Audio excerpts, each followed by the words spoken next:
7, 6, 5, 4, 3, 2, 1.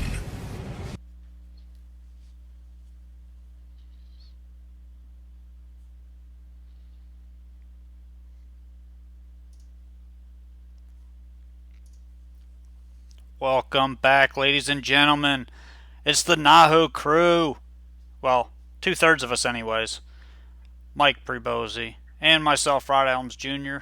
Thank you for tuning in, and definitely thank you for watching last week. Massive viewership, fun show, good show. Mike's picks sucked. Mine were awesome. They Given, didn't suck. well, they kind of sucked. I feel like that's like a strong word. Well, They, not they when were they were that marginal. bad. They were marginal. Well, They didn't suck. I had one bad race. agree to disagree. Anyways, we got new races this weekend. Specifically, tonight and tomorrow. We've got the pick four, the late pick four at the Raceway Western Fair District. That starts in race number 8 tonight. You probably noticed that Ray's not here. That's because he's not. So forget him for tonight. He'll be back next week when we're at Rosecroft. Which, by the way, we're going to cover tomorrow's pick threes, both of them, starting in race number 4 and then the last 3 races of the card for tomorrow night.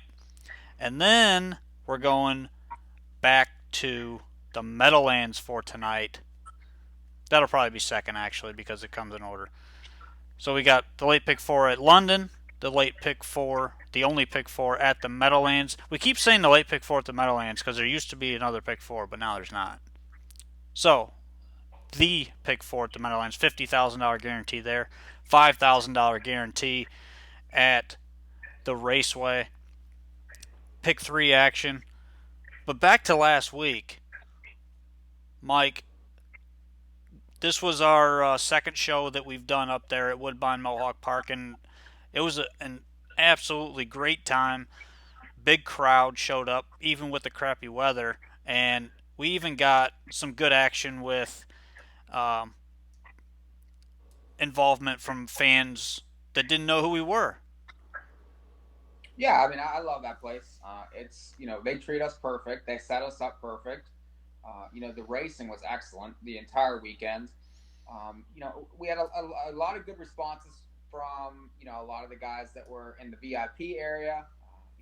They were following the website. It was just a great time the whole weekend. I mean, we really had a great response, great turnout on the website, and I would do it again. The big races are the place that we want to be at and what we want to cover and where we belong, really. So, 10-1 top pick winner, by the way, in the fourth at Woodbine if you're following on the website. Bang, bang. You always got to say bang, bang when you do that. No, that's your line. Yeah, but you still have to say it. I don't. You I'm do. not required under my contract to say it. We don't have contracts. But we do have some actual race footage while we're at home tonight, thanks to Western Fair, the Raceway. They're part of the NAHU crew, and they provided us with a live feed that you can also get.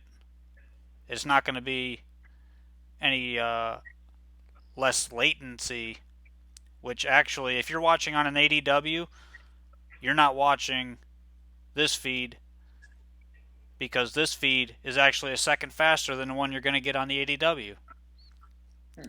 which you can now see on the screen. Race 6 just finished. Who won that? The 4? We got the 4 there? I don't know how much was one. Four, yes, four was the winner at London. There is an inquiry, however.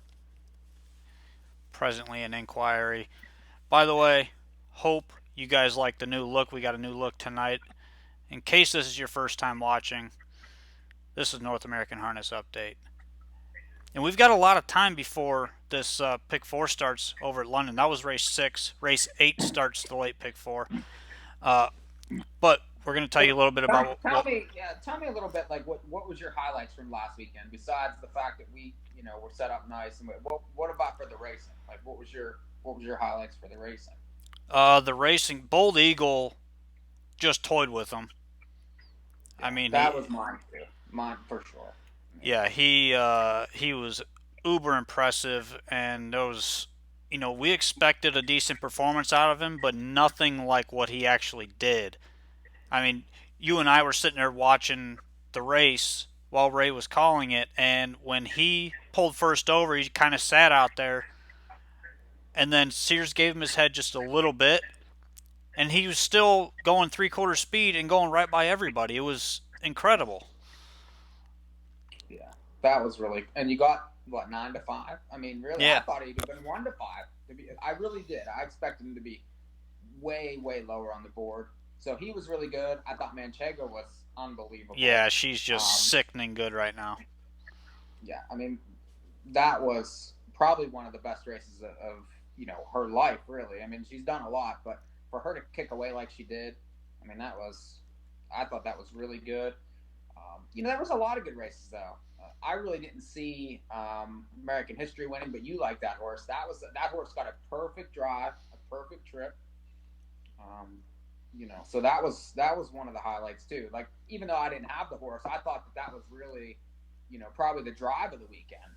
Anyway, Yeah, I mean, as good as she's been, it's honestly, it's one of those things where you watch her, like we watched her at Lexington, and she was extremely good there, broke the world record there, and then she comes back and is even more impressive on a crappy night. I mean, it's unbelievable how talented that mare has gotten, especially with the transition from 3 to 4. That's usually um, the toughest year.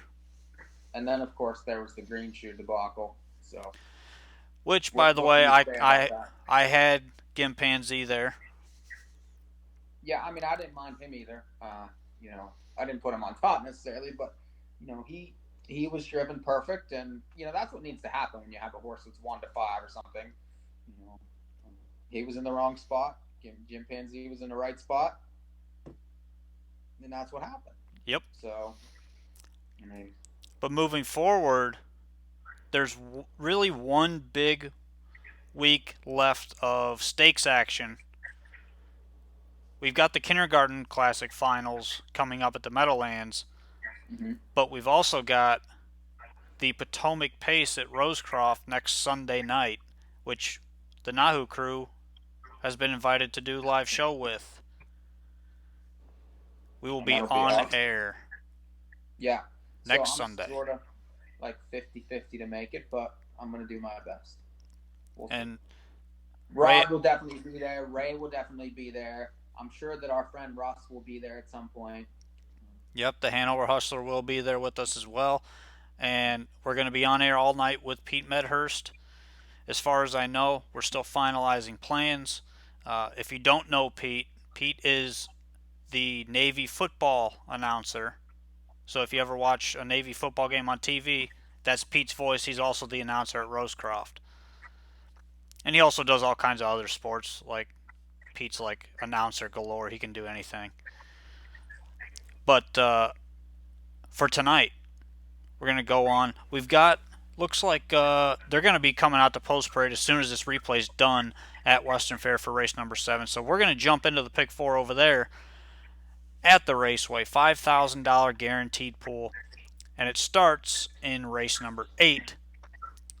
We just got to get the program up here. Yes, race number 8, which is a Colton Gelding $7,000 claimer on the pace. Full field of 8 here. Full field's every race up there at London tonight, I think, except one race. And we've got a couple changes in this pick 4 sequence that we're going to get to you when we get to them. But starting in race number 8, Mike, I know you're on basically the same page as I am. You're going a little bit deeper than me. Wow, so you only have one horse then, I would Yes. guess. Well, that probably is the 2. I'm going to include the 1, Stony Durkin. This horse has 26 lifetime wins, 71 seconds, 51 thirds. I mean, that's just crazy. And this horse is 10 years old, which most of the men here are quite old. This is like the Geritol claimer. Anyway, draws inside, is racing well. I like Scott Ray has driven this horse very well his last three starts. Doesn't really win a whole lot, but this barn is very capable, and this horse shows enough speed that it's probably going to end up in the pocket the whole way around. Could trip out and get a piece, and then the two's obvious. Nabber again goes to the 27% St. Louis barn, gets Mark St. Louis to drive, and this horse was in 8,500 claimers at Flamborough and struggling. Dropped to condition claimer for 7,000, got claimed, now gets back on Lasix, different racetrack, won 7 times last year, has a mark of 50-2. This horse has some back class, and he's probably going to be 1-5 in the race. I don't see a lot of others that really can challenge these top two, so I'm just too deep to start 1-2. Yeah, I'm not surprised that you took the one there. The one definitely plays, but my play in this race is the fact that this is first start for Mark and Danielle St. Louis. The horse draws well off of that claim, adds Lasix tonight. I mean, this horse has a lot going for him. Coming from the Gary McDonald barn last week, and I mean the driver change from Tyler Moore to Mark St. Louis alone would make me want to single this horse. Now you get the trainer change as well. Good luck to a friend of the show, Stu McQueen. I know he's probably watching right now. If he's got his phone out, he's probably at the raceway as well. So 7-5 morning line, you're not getting any price there. Probably going to go off about 1-5. So no surprises on my ticket. I'm going to single the two. Mike's going too deep with the 1 and the 2. Leg number 2 of this late pick 4 at the raceway. Again, $5,000 guarantee. Filly and Mare, $8,500 claimer on the pace. Another full field here. And you got a 6-5 morning line shot. I'm sorry, 8-5 morning line shot in this race with Robin the ATM. I'm curious if you single this horse, Mike, because got the 2-hole trip last week and ended up winning. 15-time winner on the year. I know you like that, but do you single? I do like that, but a lot of those wins were at Flamborough and Sarnia and other places. I don't. I'm actually very deep in the race, and the one's going to take the Moreau money, and I get that. And now you get the rail, but was 7-1 last time, and now you're going to be looking at sub even money. So I'm not all that convinced. I hate horses off perfect trips. So I'm going to use some others here. I think the 2's usable.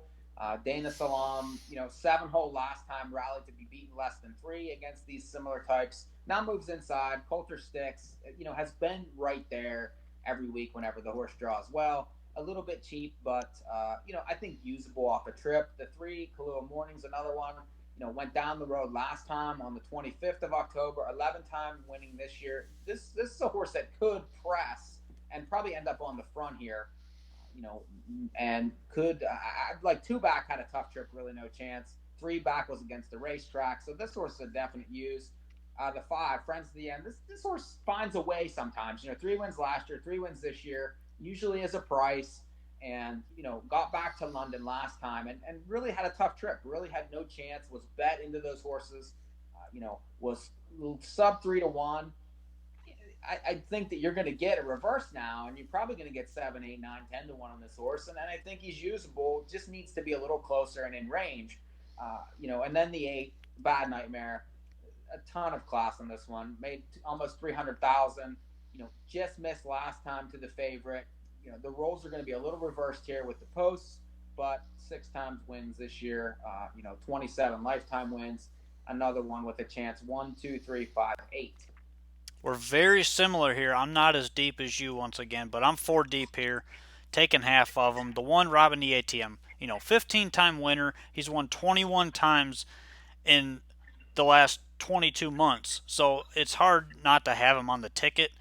But last week he got a perfect trip, just barely got up for the win, and they kind of crawled home there. So used, but this horse is not worth a single, I don't think, at a short price. The 2, Dana Salam, I think, with the post shift back inside, had the 7-hole last week. You can basically toss that race, but it was a pretty decent start.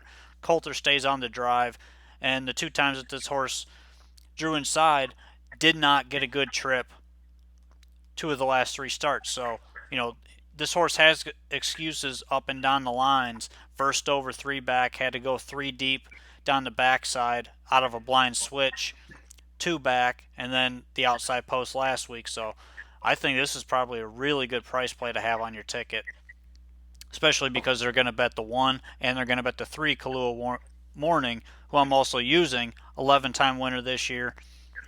Finally bounced back on the class drop last week, steps back up a notch, but this is a fairly consistent horse. She's made 35 grand this year, racing against these types all year long. Really her thing is just getting to the lead. If she can get the lead, then she's usually pretty tough. If she doesn't make the lead, usually we're not hearing from her. So that's really the key with her. We'll see how this race plays out early on for her. And then the 8, Bad Nightmare.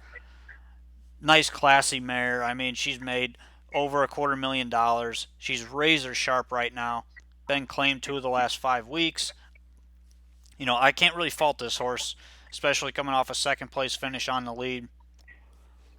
Now you're likely going to get a 2 or 3 hole trip, hopefully avoiding first over, a must play, and a solid play. Especially if you're playing exotics here, you have to throw this one on. So I'm 1, 2, 3, 8 there. Race number 10 is leg number 3. This is a filly mare $7,000 claimer on the pace. Another full field here, and I'll start this one off because I'm not very deep here. I'm only 2 deep, and I'm staying inside in this race as well, starting with the 1 Moon Lake. She's got enough gate speed. She can sting anybody that tries to leave out of there against her. We saw her try to leave a couple starts back, and then everything inside of her was leaving. So, she just tucked back. Last week she raced very well from off the pace and just didn't get close enough throughout that mile. She had bad cover and then had to go wider on the last turn. That's kind of a death move over there.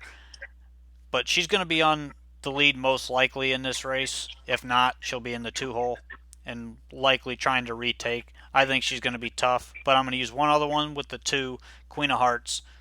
Extremely good form right now. 4 times in a row hitting the board. She doesn't win a lot, but she's hit the board 19 times in 32 starts this year. Again, only 2 wins, but the horse has been close. I like the form. She's going to get the trip. She just needs to pass 1 horse, and that's it. So if they do run at Moon Lake, I think this is the beneficiary, and we should see her right there at the finish. I'm 1-2 there. Yeah, I completely disagree with you. I'm on 3 other ones here. I don't know what to do with Moon Lake in the race. I realize her class. I realize that she's drawing inside, but speed is doing very well tonight, and I just don't know that she necessarily gets the front in this race. And I really, I'm sort of against her because I have a couple chalks in the first 2 races, and I really do not like the 2 at all. The horse is 2 for 32 this year. I don't really envision any kind of trip in the race for him or for her. I don't know. I feel like that she's going to be second or third again because that's where she sort of lives. So I'm going to try some other ones. I like the 3 Daenerys. This horse has burned a little bit of money, but 2 and 3 back did win. 8 wins this year. Can do it either way. Can get the front. Can come from off of it. You get St. Louis here, and he's always a threat to leave, especially in any race from an inside post. So I like that one, and I think you're going to get a little better price. The 5, Dapple Apple. This is another horse that shows up on kind of odd nights, and it's an 11-year-old that has 5 wins this year, 7 wins last year. Was bet last time, was bet from 17 down to 6-1, and was only beaten 2 lengths there. With a trip that really didn't give the horse a chance to win. This horse needs to be put in play. If it is put in play, I think that especially if the 1 and 2 don't get trips in the race, that the horse is going to be live late, and that horse knows where the wire is. And then the 6, Broniac. This horse has been outside trips last 4 races. 1 free back against the track, and then really no chance. 2 back on October 11th when we knew the front end was good all night long. This horse still rallied to be 4th there, and then was way against it again last time, and ended up rallying to be 2nd. So, this horse is putting in efforts every single week. Stands to benefit, I think, from an outside trip. Now, speed has been doing well tonight. This probably needs the race to fall apart a little bit, but I just feel like if this horse ends up second over, she's going to be the one moving late. So I'm going to use that one also. 3, 5, 6. All right, they're going for race number 7. Here's the call. And away they go along the inside. Don't want to talk about it. Out against PL Kaleidoscope. These two lock up early in a speed duel. Don't want to talk about it. Came through for St. Louis. Pocketing up in second, PL Kaleidoscope. Trying to be third best on the outside. That's Miss Twinklins Jones. And she's going to find pylons now.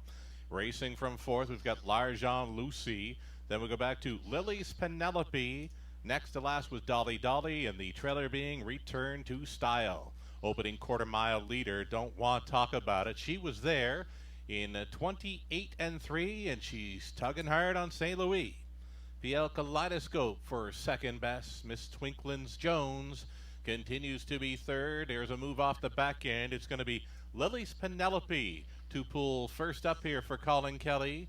Following on that will be Dolly Dolly. They begin to pair up as they march towards the half mile. Don't want to talk about it. Let loose here. She'll put up a half in 59 seconds flat, so 30 and 2 through the second quarter. Miss Twinklins Jones is trying to be second best on her wheel. And inside to be third, PL Kaleidoscope. Lily's Penelope still making gains, or at least trying to there in fourth. She actually went to the pylons to save ground. Dolly Dolly trying for some motivation now at a fifth. The back markers Return to Style and L'Argent Lucy up by 3/4. Don't want to talk about it. Getting them there. It's PL Kaleidoscope in second. Miss Twinklins Jones continues to be third best on the outside, though she appears to be hanging. Dolly Dolly swinging 3 deep for Ray. And off the back end, Return to Style trying to get involved. 128 and 1 for 3/4. Don't want to talk about it to bring them on home. PL Kaleidoscope now with a move to the outside. Miss Twinklins Jones still coming. Dolly Dolly, and along the inside, Lily's Penelope trying for room, but it's just not there. Don't want to talk about it. Holding on for the win. PL Kaleidoscope for second. Dolly Dolly third. And a trap Lily's Penelope maybe for 2 minutes, 3/5. So there's that race. I think that was my top 2 on NAHUpicks.com. Bang, bang. Bang, bang. Any odds? Judges inquiry here. They're going to review the stretch action by number 8, Lily's Penelope. Hold all tickets to the result. I'm sorry. I know nobody cares, but I do. But anyways, we got race 7 done. And we've got 3 legs of this late pick 4 done with 1 to go. Mike just finished his third leg. Leg number 4 is race 11. It's a mile and a 16th. Filly and Mare $7,000 claimer for non-winners at $25,000 lifetime. And you got a scratch of the 2, the second choice morning line, Bad Vendetta. And the number 10, Diva Dolly, moves in off of a win and moves into post number 2, which makes this race very interesting because the speed from last week is now scratched, and a horse that has no speed moves in. So it changes the whole perspective of this race. And Mike, start us off. I know you are a little bit deep here as well. I'm 3 deep to finish, and I'm using some outside horses here. The 10, being one of them who draws into the 2-hole here. So if people aren't familiar, if you have an also eligible and you have a horse that scratches in, they get the post position that the horse that scratched out of, would have been in. So the 10 ends up in the 2-hole here. Just won on October, 25th at a big number, 17 to 1. But a lot of times closers at London when they win usually pay big odds. This horse has 5 wins this year. It's definitely going to be closer because you get a lot better post. It's faster than most of these, and I really think deserves a chance to win back off that last. So I'm going to use that one. The 7, Buckingham, is another one that just lost to the 10 last time. It's Moreau, Carroll, another horse that really has had some goofy post positions. But I do feel like that these two are faster than most of these here, and should probably get similar trips. Should be able to roll by a lot of these late. And then the eight's the other one I use, Joyful Kate. This horse has been racing at the level. Closed up last time in that same race to be third. 0 for 23 this year, I despise, but did win 4 races last year. And I like all those horses coming out of that race. I realize they're all closers, but I feel like that they're the 3 best, and that's what I'm using: 7, 8, 10. Well, I'm a little deeper than you. We're similar on a couple horses there, but I'm going 5 deep in this last leg because I think the race is wide open. And if you watched this class last week, it got very, very interesting late. By the way, all the drivers in this race last week wore pink, so it's hard to tell who is who. But starting with the one Miss Ohio, she was absolutely loaded with late pace behind a wall of horses. They finished 5 across the track, and she was right behind them, just begging for room. She went all the way from the rail at the top of the stretch to 5 wide and was still behind horses. So I think she's a must play here. That's my best value play of the night. I think you're going to get fair odds there. With the scratch of the 2, I moved to number 3, Alyssa Marie, who I think is pretty obvious. Last week she got stuck behind a horse that was fading but not fading. Another one that was just blocked. She's likely going to be the favorite like she was the last 2 starts. She had an excuse last time, so a must play again. 4 for 14 on the year. Definitely throw that one in your tickets. The 5 Mock On. This is one went first over, battled and battled and battled, raced extremely well, and just got a little bit tired late. Got beat by the closers in that race. So, I think this horse should be close and should get a little bit of a better trip in this race tonight with a couple trailers. So, just needs to be covered up and get drug into the race a little bit. The 7 Buckingham. This one was tough for me because it's a closer. There's not a ton of speed in this race, especially now that the 2's out. I'm a little bit more weary on the 7 Buckingham. But this horse was absolutely flying last week. Just missed winning at, I think, 9-2, 4-1, 9-2, something like that. And raced really, really well there. I love a horse coming in off a race like that. And just has to have things fall away from this post. And then the 10, Diva Dolly, I swapped out with the 2 horse here, moving in off of that win last time out and raced very well in that same race that all these other ones were in. So if this horse can work out the similar trip to what she had last week when she just sat in the back and then followed cover up, and then flipped off that cover top of the stretch, she's got a big shot to win again, and she's going to be a decent price as well. Hit the top 2 9 out of 21 times this year. So, this is one that I think you have to throw on, especially considering that the 3 is going to be the big chalk here now. Once again, you're going to get fair value on this one. I'm just hoping that they don't walk around the track with the 3 on the lead. So, I'm 5 deep to close it out. 1, 3, 5, 7, 10, which makes my ticket for 20 cents go as follow. 2 with 1, 2, 3, 8 with 1, 2 with 1, 3, 5, 7, 10. It's $8 for 20 cents. Mike, what do you got? 1, 2 with 1, 2, 3, 5, 8 with 3, 5, 6 with 7, 8, 10. It's 18. If it hits, it'll pay a lot more than that. Well, we're hoping it hits because we don't like losing. No, I never play to lose. Meadowland's about 0 minutes to race 7, so we probably should get started with their ticket unless you're 11 minutes to race 7. Their pick 4 starts in race number 8, right? Correct. Race number 8 starts their pick 4, so we will talk about that. We've got about 15 minutes or so until the 8th race at Western Fair, so we will move right along this program. We'll keep the feed up for everybody wanting to see the feed over at Western Fair.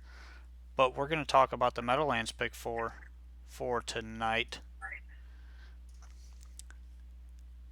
starting in race number 8. Let's see if I can pull my program up here, if it'll let me. For whatever reason, it didn't want to. Okay, here we go. Let me scroll up, scroll. Alright, here we go. Now there's a $20,000 trot. $20,000 last 5 starts on the trot. And here, full field. Pretty wide open race if you ask me, and I think Mike agrees with me. This is a pretty wide open race. Yeah, it's extremely difficult, and I initially was 5 deep, but I did cut it down for cost purposes. 3 deep now, and the horse that beats the 6, Pat Matters. You get Dexter Dunn now. This horse has been racing well. Just won at Yonkers. Really, the only race this horse has lost in quite a while was at Lexington against Manchego and Plum's Blue Chip, and they're obviously resting somewhere after winning all the money last weekend. Now, this horse shows a ton of speed, gets the big track, has raced here in the past and has raced on bigger tracks in the past, and raced fair enough that it's not really a detriment. So, going to be on the lead again. Does very well in upper classes. You get Dexter Dunn, who is probably the hottest driver in anywhere in North America right now. Maybe besides Andrew McCarthy, but I like him getting on horses, especially horses that have speed, because he's excellent at getting to the front. So he's a must use for me. The 8, very, very fast. This is a horse that had the 10-hole last week and went in a 52-2 mile and was bet there. Out of that 10-hole, and then 2 back, this horse faced Trolley. Those are upper level lines. I don't care about necessarily the fact that it's not really 15,000 versus some of these other ones. This horse has been racing at top levels for a while. 4 wins this year, or actually 7 wins this year, 4 wins last year. Could land in the pocket here, especially behind that super fast 6, and trip out at a much better price. I would expect 5-6 to 1 there. I'm using that one. And then the 9, LaGrange, who has a ton of talent. If you watch that race last time coming out of stakes, this horse really was never even asked into the top of the stretch and then just rolled by everything at 3-5. These are better horses, but the connections are very good. You get Scott Zero now, Paul Kelly. He always has everything ready to go. This horse loves this racetrack. He has stakes lines. He's a must-use for me, 6, 8, 9. I like New York Strip. Okay. I don't know. You said stake. Stake lines. Okay. I do too. Okay. But I'm 3 deep here as well to start the sequence. The 6, Pat Matters. 4 wins in the last 5 starts. I mean, this horse is razor sharp. Likes the big track. Has kind of faced some pretty tough ones over on the small tracks. Now wins at 30,000 at Yonkers is nothing to sneeze at. I mean, there's some pretty good ones in there. And then, was in a stake race at Lexington. You can kind of toss that out. Was in the Miss Versatility. I mean, she's supposed to beat these. Do I trust her? Not 100%. But she's supposed to win. She's going to be forwardly placed. I think you got to throw her on. The 7, Top Flight Angel. This one you didn't mention, Mike. Coming from Yonkers as well. Out of a non-winners of 30,000 last 5. Raced very well there for Andy and Julie Miller. Comes back to the big track. This horse raced on the big track back in the summer and was in the Vincennes on Hambo Day. Finished 5th there out of post 11, which is the second tier. And I thought raced very well. That was against Mission Accepted, who went in 150-2 that day. And there's a lot to like about this horse. The horse has speed, can trot in 51, has shown 51 at the Meadowlands recently this season, and has faced tougher over at Yonkers. So I'm going to throw this one on. I think the trip is going to work out, as long as they go a little bit of fractions up front. A play for me. And then the 9, LaGrange. Like you said last week, this horse was just absolutely rolling late in that mile, and I don't know how the horse won, but that charted line where it says he was 4.5 back at the top of the stretch, it was more. It was way more. This horse was probably 12 lengths off the lead and was about 6 wide, turning for home. He came home in 26 and a piece easily. So I don't know what horse they were looking at when they charted 4.5 or whatever it is there. But this horse was motoring home and had no reason to win that race from that spot. And just watching, we were all impressed with the way he raced. But like you said, he is jumping up in class. This is tougher, but he can handle these types, and I think you're going to get fair value on him tonight. You're not going to get that 3 to 5 price like you did last week. You're going to get closer to morning line odds, I think. And he's got enough speed. He can win this race as long as he's in the right spot. And you get Scott Zeron to drive, throw him on, definitely. Race number 9 is leg 2 of this pick four at the Meadowlands. Non-winners is 6,500 last 5 on the trot. And I'll start this one off. This is my deepest leg in the whole sequence. I thought it was wide open. By the way, very good sequence, and it's a $50,000 guarantee, so get your money in on this one. Starting with the 2, waiting on a woman. Draws well, has early speed. Shipped in last week, had no chance from that spot. Got away way in the back. Ended up just sitting back there. Raced pretty well, closed in 28 and a piece. Now you get a class drop, and it's a horse that likes to win. And this horse actually has 9 wins over this racetrack. So, I think from the inside, you're going to see Mitch Cushing be aggressive and get a trip up close, if not on the lead. And hopefully can finish the mile as well as he did last week from way back. The 3, Golden Muscle, Scotty Z jumps on, and that's my big angle here. Scott Zeron drives now. Last week made a first over move and just got tired late, got caught. Faced some similar company to what she's facing tonight. But that move, I don't think it really suits her style. She's more of a grinder type, and she made that big brush down the backside. And I don't see that happening tonight. Should be able to work out a little bit of a better trip. And Scotty Z has not driven this horse yet, so I think first time with him, you're going to see this horse maybe pop up and show a little bit more. The 6, Lucky Sheila, coming off the win last week at this class level, is Jem Bongiorno. Andy Miller, horse race giant last time, snuck up the inside and was flying late to win that race. If that performance repeats itself, she should be right back in the winner's circle. Doesn't win a lot, but she's one, likes to be aggressive and then work out a trip. So she likes to leave and then sit behind horses following as long as she possibly can. We'll see if she does that tonight. I'm hoping she does because she's going to be decent value once again. The 7, Muscle High. Juan Cano has started his career, his solo training career very well. Hitting 262 right now in 28 starts. This horse, razor sharp. This is one he got off of Scott Betts. Winning the second in the 2 starts for Juan Cano. And this horse has some speed. He's been 2 moving to win, 2 back, and just got snapped at the wire last week. I think is a must play and is probably going to be the second choice behind the next one I'm using, the 8, Zlatan. We all know this horse. He's got a ton of speed. It's his 3rd time back on the big track. He's just not showing as much as he did earlier in the year. I think maybe he's getting a little bit tired. But we know he's fast enough. He's got to work out the right trip. Still a use for me, even from the outside. So I'm 5 deep there. 2, 3, 6, 7, and 8. I'm using 3 of those. You left the 4 out, though, and I think that might be a little bit of a mistake. I mean, the 4's Call for Justice, and this is Burke.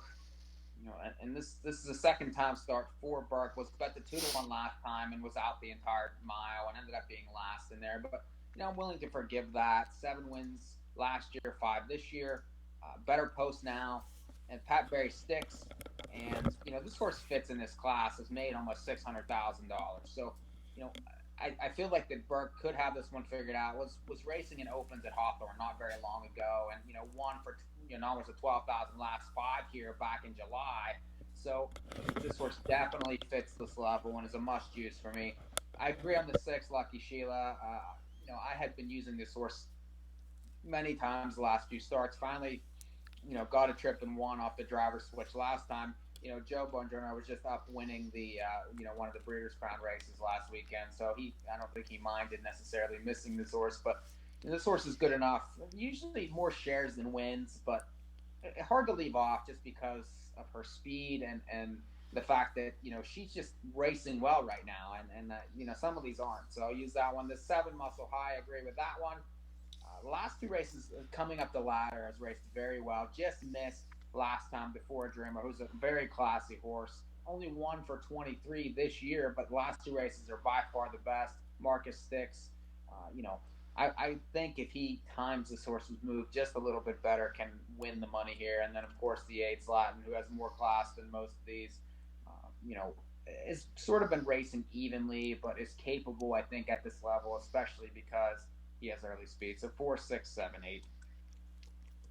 Before we move on to the next race, we got 0 minutes. We got about 2.5 minutes until race number 8, the start of the pick 4 at Western Fair. $5,000 guaranteed pool.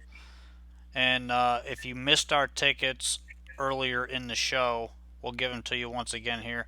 I am singled to the 2 with the 1, 2, 3, 8, with the 1, 2, with 1, 3, 5, 7, 10. The 10 does move in to post position 2 in the final race tonight at Western Fair. It's an $8 ticket for 20 cents. I like it. Played a couple times. Bang, bang. What do you got, Mike?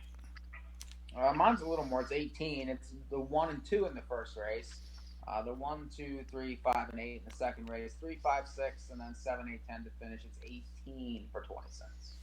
And looking at the tote board right now, the 6 at 2 to 1. Taking a lot of money here. Yeah, the 2's not really being bet that hard. I mean, wouldn't you agree? Yeah, 3 to 2 is, that's a really good price for this horse, in my opinion. You have to think, though, that the horse is a bit better on the board, yeah? Yes and no. I see it first time Lasix. But the 7 to 5 morning line is short. Okay. It's a short morning line just because of the connections. So, I see no reason why the horse should be 1 to 5 or anything like that. But when we were talking about the race ahead of time, you thought the horse was going to be 2 to 5 or something like that. I think he's going to go off 3 to 5, and now he's 3 to 5. Now that the horse is 3 to 2, you have to kind of think that the horse isn't being bet very hard. Well, now he's 3 to 5. So. Okay. All right. Well, then, as we were talking, the circumstances changed a little bit. I like the price on the 1. I think, the 1, Stony Durkin, he's one of those horses that kind of goes with whatever he's in with. You know what I mean? Like when he gets away close, he doesn't pass hardly anybody ever, and that's really his biggest fault because he'll go with anybody. So if he ends up in a 2-hole, I think he's got a decent shot, but he just doesn't pass. That's my biggest fault with that horse. Mm-hmm. Well, that's an issue. You definitely need to pass horses to win, usually. Yeah. Because he's not getting in front in the race. So. That's why he's 4 for 52 in the last 2 years. Yeah. I don't know. The 1 hole's a good spot for him, especially if the 2's not quite as good as everyone thinks it's going to be. Big chance for me tonight. Well, the countdown clock is in. Actually, I wanted to get your opinion on the 3 horse here with Dan Megan's driving. I think this horse has a shot to hit the ticket, especially from the inside. He likes to get trips. He's going to sit inside. If the horse, whoever ends up first over, which is probably going to be 88 Fingers Louie, if he quits, this horse could sneak in at 21 to 1, hit the exacta or the try. Let me look here. I was watching the run for a second there. He's got enough closing speed. Yeah, see, I don't know. This horse has lightly raced the last 2 years. Raced pretty well at Kawartha there on the 28th of September. And then since arriving here, has kind of been against the track some, especially, October 8th. That wasn't really the place to be there. I don't know what kind of drive he got on the 18th. He's just okay for me. I mean, the post helps him a lot. You know, he's sort of like a suck up third type of thing for me. You know, you're Well, getting 20 to 1. Yeah. I don't think you can win it, but I mean, No, I don't think maybe. he can win. I think he can hit the ticket, though, and he's the right price. Yeah. But we've got about 31 seconds to post here. They're going to the gate for the start of the pick four, the late pick four, $5,000 guaranteed pool. We're going to turn it over to Sugar Doyle for the call of race number 8.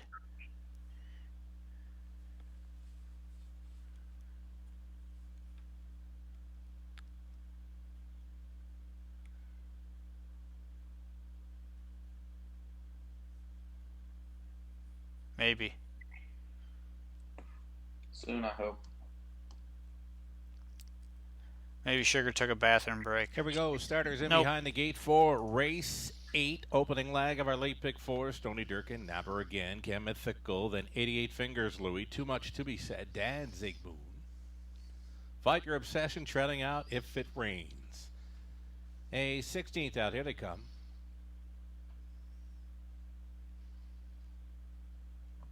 They're off. Stony Durkin with his quick gate push to leave on out of there. 88 Fingers Louie for Thiessen. Maybe in for the 2-hole ride. It's Nabber again, who got away in the 3rd. Outside traveling 4th. Too Much to Be Said. Away in the 5th spot was If It Rains. Then we go back to Cam Mythical. Next to last was Dan Zigboon. Trailing the field, Fight Your Obsession. Right line from 3rd. Moving into 2nd, up against Stony Durkin here at the quarter mile. Stony Durkin on the lead.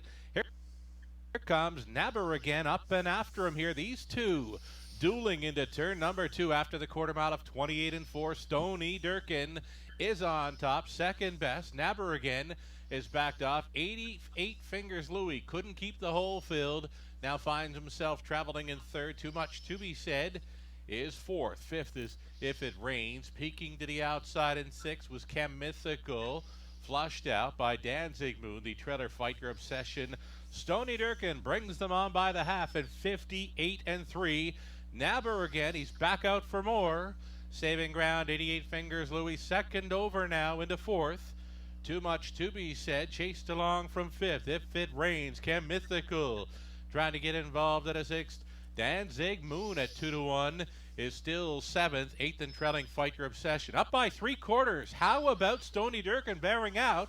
That leaves 88 Fingers Louie alone to push through along the inside. 88 Fingers Louie, Stony Durkin, and way out there, Nabber again. If It Rains is traveling there in 4th, outside 5th. Too Much to Be Said. 88 Fingers Louie. Give them all the how's she going at 3/4, and Thiessen is going to bring them on home. This is 88 Fingers Louie teed up for the win. Stony Durkin fights on for 2nd. If It Rains is punching through. 88 Fingers Louie.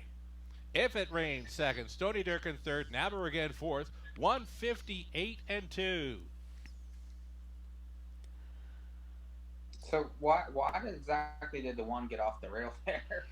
Well, he was drifting.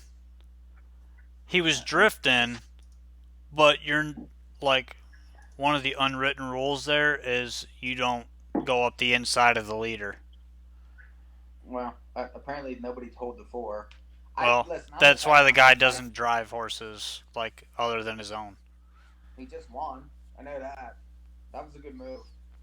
Listen, I'm Yeah. clueless at that place, and I mean that. Like, I seriously, like, I haven't cashed a ticket in London in a long ass time, and I just have no clue how they do things there. I really don't. Like, really, I don't even know why you have me, like, even look at those races. That's how bad I am. It's just bad. Kind of like what you were last week in Mohawk. Keep it up. Keep it up. But yeah, that's one of those unwritten rules. You don't really do that. But he didn't care. Whatever. Mm-hmm. Well, he won. Good for him. Yeah. I didn't. Me either. But the two was apparently dead on the board because the horse was. Well, that was empty. A brutal trip. Yeah, but still empty. Yeah. Well, what's he supposed to be? He was I mean, he sat in around the first turn, then pulled to quarter move, got ran at, or he was trying to run at the leader, got back in a 2-hole, and then pulled again right past the half, and then ended up 3 wide. He should have just sat there, and when the one drifted, he could have got there. Yeah. I'm just kidding. easy to say after. I know. That's enough London for me. But we've got race number 10 at the Meadowlands tonight. This is a condition race. Trackmaster rating 79 or less as of blah blah blah. Doesn't matter. It's a crappy condition. Going for $11,250. Full field here. Yes, full field here. Mike, start us off. What do you like? Tell us why. I was 4 deep in the race. Macedo, the 2. This horse loves this racetrack, and gets an inside draw. Kicked home last time better than kicked 27 and 4. That was sort of a wake up for me. So I'm on this horse as a wake up play, especially with this inside post. I think could be live late, especially if it's he's as good as it was last time. The 4 waves. This horse is racing in upper levels at Plain Ridge, and racing very well. Those are $12,000 races there. As there's no one as a 3-6. This isn't the toughest race, really. You get an inside draw. The horse has speed. Could surprise, and typically these horses don't really get bet all that much. So I'll use that one. The 6 top of the mark. This horse was 3rd in this condition last time. You get Pat Barry now for Harris, and another one that tends to have more shares than wins. But at this level, that was a trainer change the last time. You get second time Harris now.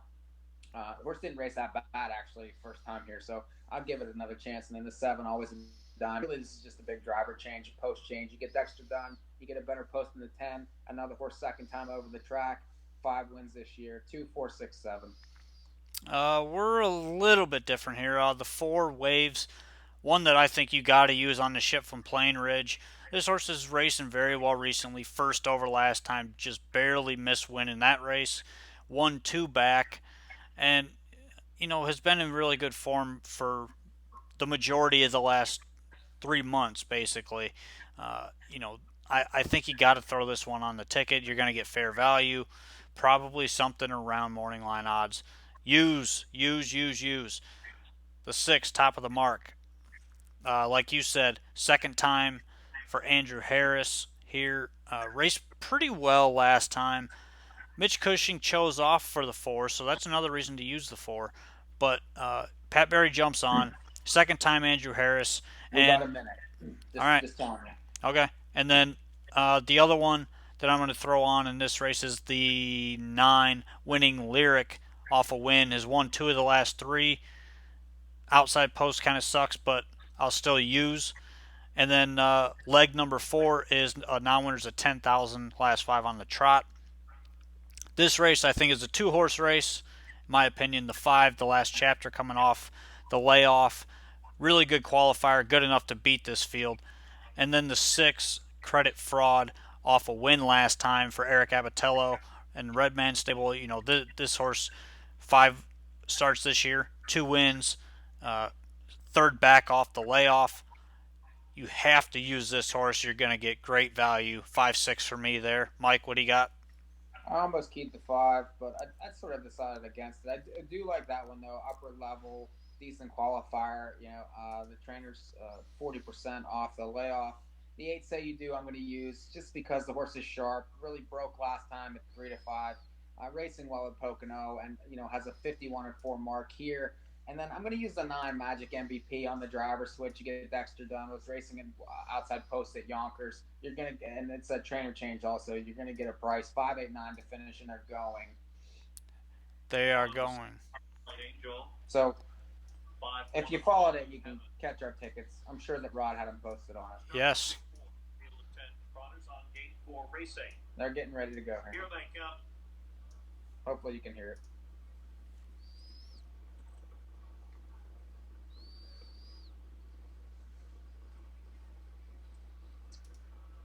And the Rockman trotting very, very fast, up fast on the outside. Pat Matters is leaving with top flight Angel. Lord Cromwell right there between a horse horses. New Heaven on the inside. They stack up 5 deep.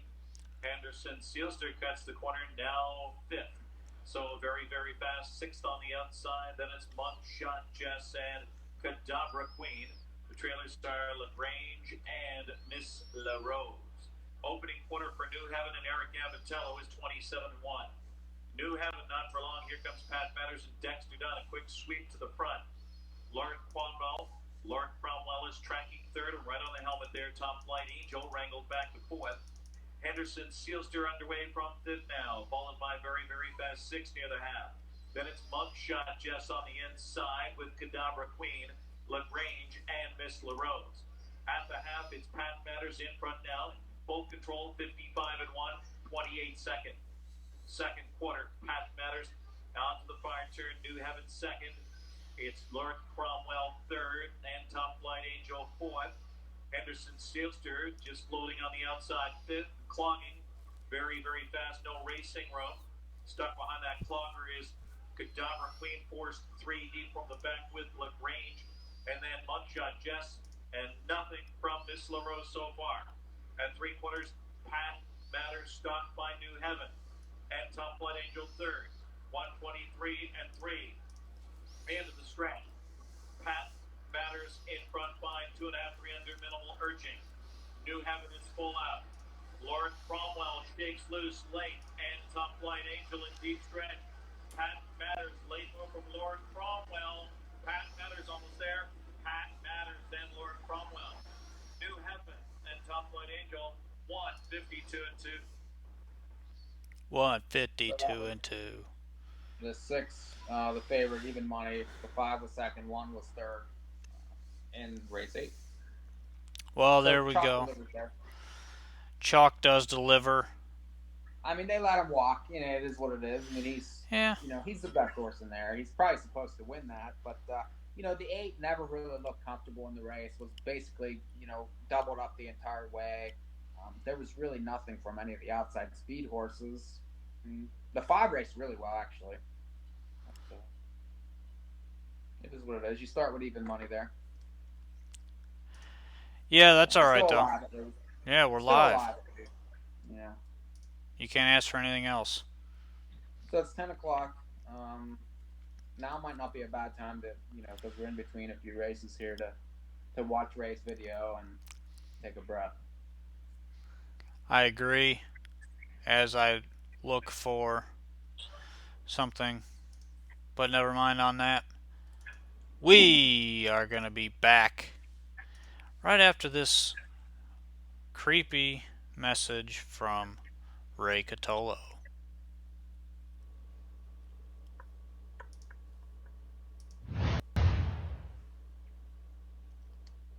Horse racing. It's often called the sport of kings, but harness racing also counts as horse racing, and it's also the sport of queens, princes, paupers, magicians' assistants, magistrates, musicians, physicians, astronauts, and poker players. Now, we understand that it is a regal festivity, but is it necessarily good? Well, that's why my name is Ray, and coincidentally, the word review also starts with the same letter as my name, Ray. Let's check this out. Now, I understand that it's a real contested and heated topic on whether or not there are 100% pure horses race events, but rest assured, looking out here at the paddock where we have all of the horses getting ready to race, they all have the exact amount of limbs required to not only qualify as a horse, but also as what we deem a racehorse. Very much lean towards the back, beneath, much like a barrel on a nice winter afternoon, holding all of the cider that will hold your family through the cold and grueling winter months. Horses usually come out in this little area. Wait. The guy's on the back. The guy's not supposed to be on the back. The guy's not supposed to be on the back. The guy's not supposed to be on the back. The guy's not supposed to be on the back.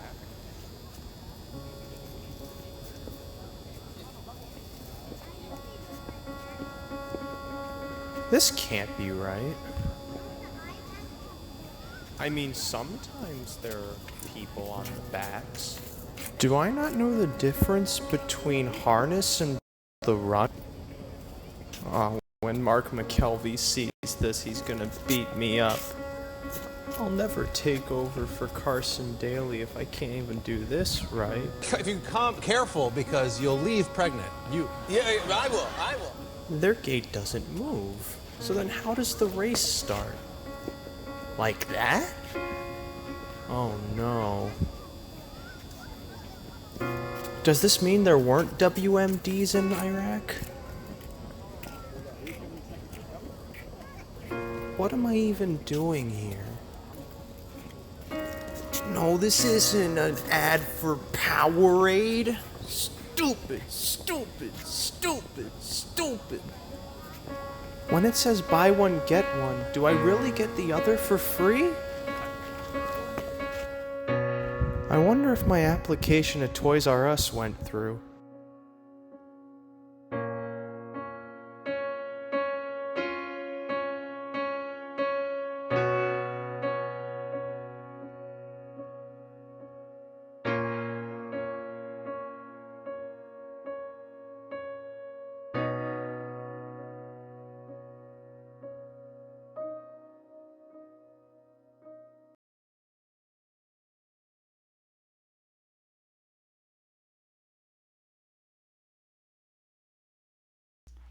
Mike is still listening. Okay. We're okay. We're all good. Ray, I don't know if he's all good after all that. But they're out parading for race number 9 at Western Fair. Late pick 3. That's how you get the money back. Bang bang. 60-cent minimum. What do you like that? Yeah, I was gonna ask you. What do you think about the 60-cent minimum?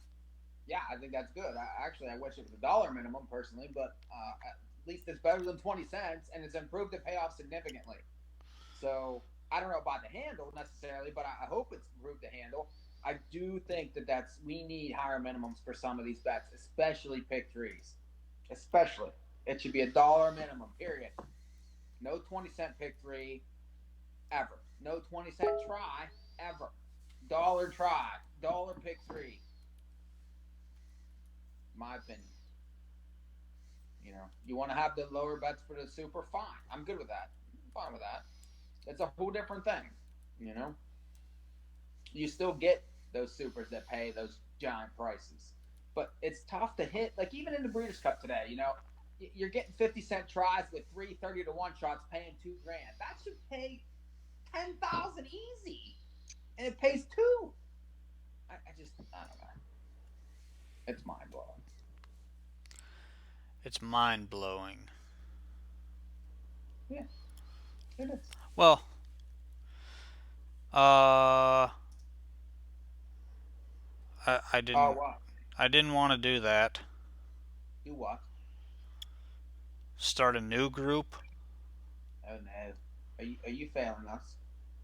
No. But while let's see.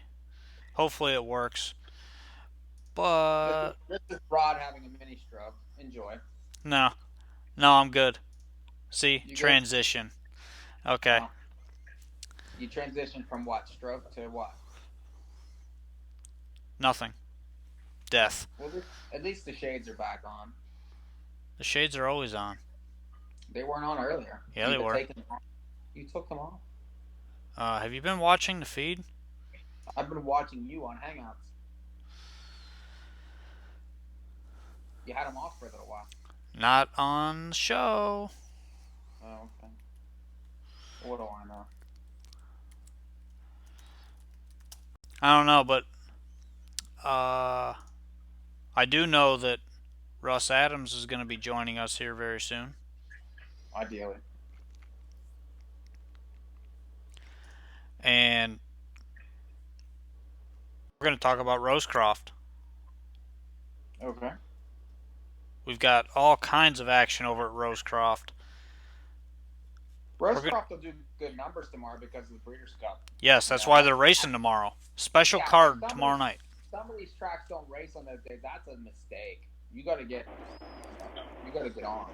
Yeah, absolutely. And just a couple minutes here.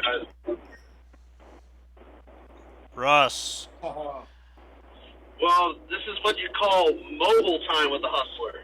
Oh, you don't put it so close. It's loud. Russ is probably still drunk from the Nats. Oh, sorry, guys.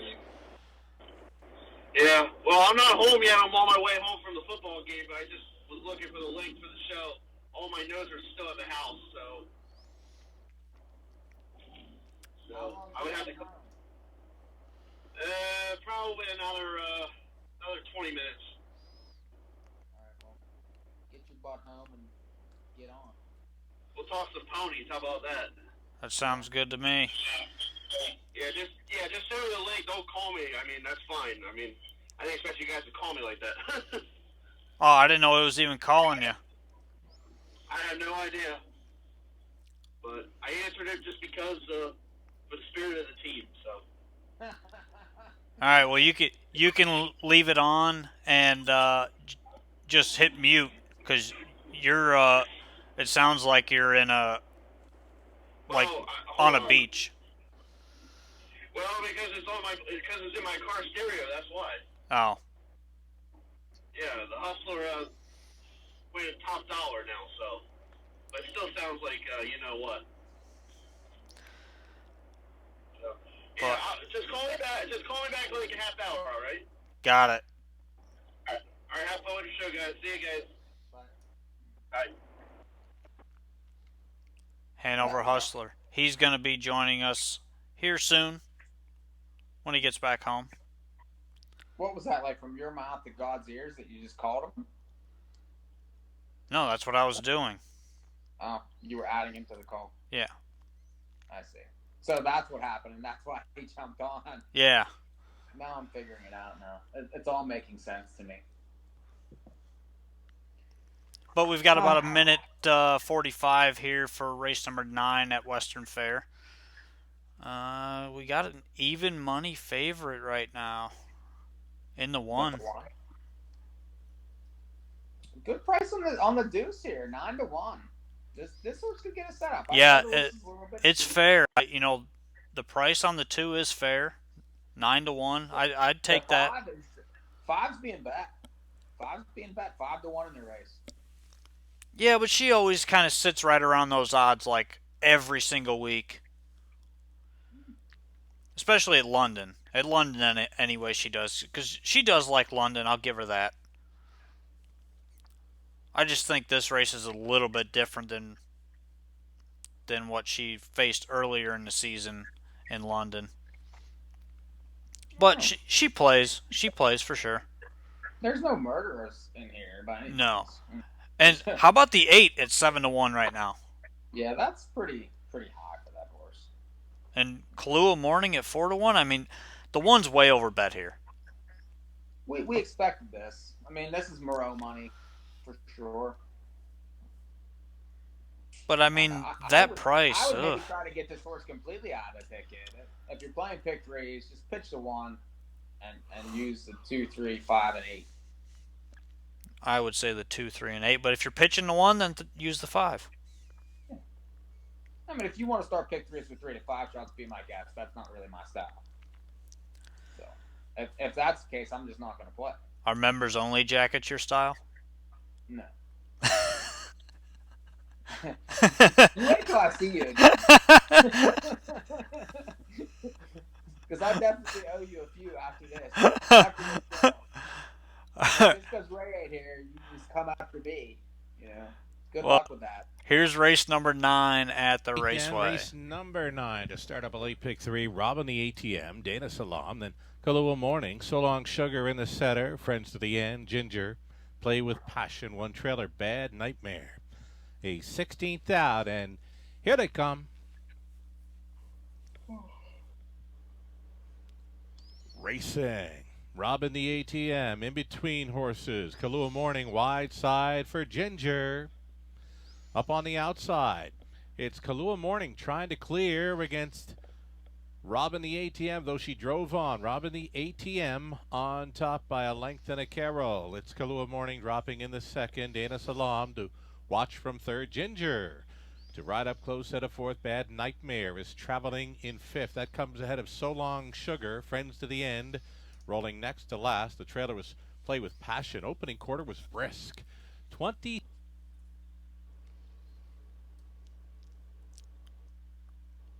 Oh, we froze. I'm not froze. By Robin the ATM. Ginger is going to be up for a long ways. She's out and rolling and moving into second as Kahlua Morning now finds herself in third. A second over toe up in fourth. For Bad Nightmare, following on that cover. So Long Sugar, Dana Salam now is a buried sixth. Next to last, still Friends to the End, the trailer. Play with Passion, half timed up at 58-2. Robin the ATM trying to go downtown in London. Ginger holding down second best on the outside. It's Kahlua Morning in third. Out there in fourth, a decision to make for Bad Nightmare. Dana Salam under snug Coulter line. Finding another gear here. Ginger still challenging here in second. Kahlua Morning would need a way through third. Bad Nightmare trying for some motivation out there in fourth. 128-1 for three quarters. Nightmare trying for some motivation out there in fourth. 128-1 for three quarters. Robin the ATM, Carol still has something left, it appears. He's got a pick on the outside. Ginger, how about Friends to the End, swooping up 4 wide on the outside with an 8 left to go. It's Robin the ATM. Friends to the End, bearing down on the outside. Friends to the End, Robin the ATM. Who's got it? Who's gonna win it? Friends to the End or Robin the ATM. They are on the line together. It was Kahlua Morning third. Dana Salam. I believe the 5 got up there. I don't know. I mean, just That's close. It is. That angle there is absolutely ridiculous, by the way. It's tough. I mean, it's seriously like 3 feet. It's ridiculous. How about the 5 race really well though? There, I don't feel bad about that thing. That was a good race, especially considering the launch from nowhere. Yeah, and that's her trip too. Yeah, I mean that's her game. That's the way she does it. But you know, for her to be that close at the top of the stretch, she's typically going to get there. So now it kind of makes me sad I'm not allowed in this ticket because it's going to be really inside good. Gets a big advantage over there. So let's see here. I think she got up 5-1. Yeah, I do too. By about half a head. Yeah. That horse was, and that's another thing too. I know you say she always takes money, but she took a little more money than she should have tonight into those other ones. So Meadowland's getting ready to go. We got a minute. You got 5-1-3-2 top 4. The 2 is 3-1, waiting on a 1, which I'm shocked. The 2's taking a lot of money here. Call for Justice a little dead on the board, 10-1. We have Rod. Who do you have? You have 5 in here, yeah. Meadowland, yeah, I'm 2, 3, 6, 7, 8. And I'm 4, 6, 7, 8. 6 is 3-1, 7, 7-1, 8, 4-1. Very even board. Really, you know, almost everything. You know, the 10's an outlier, but everything else is between 5-2 and 15-1. So here's our Meadowlands Pick 4 tickets. Those that are watching on our video stream, one of our video streams. Live on several different platforms. By the way, if you haven't downloaded our Amazon Fire TV app, go download it. Here we go. Field of 9 taking up position here. 5-2 favorite 6 Lucky Sheila. She's looking to win again. 7-2 on the 2 waiting on Woman. And at 4-1 the 8 Slatin. Field of 9 for race 9. Lined up and ready for a start. Here they come.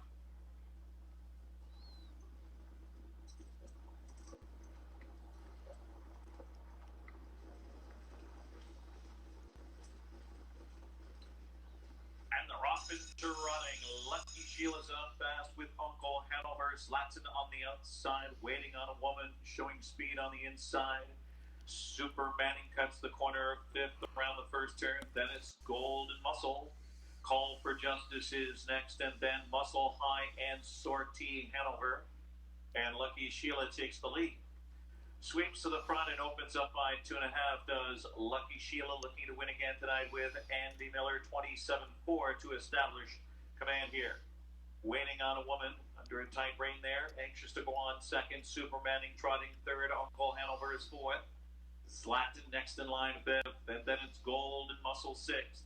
Called for Justice seventh. Muscle High is eighth at this point. Then Sortie ninth. Single file as they reach the half. Lucky Sheila in full control and rating the pace here is Andy Miller. Lucky Sheila waiting on a woman 1-2. Supermaning third. 57-1 for the half. Uncle Hanover off the soft pace out of fourth. Flushed out there by Gold and Muscle gets going second over. And then Zlatan on the inside. Muscle High joins the third over. Gapping is covered though. Then Call for Justice on the inside and Sortie Hanover as they head to three quarters. Lucky Sheila in front.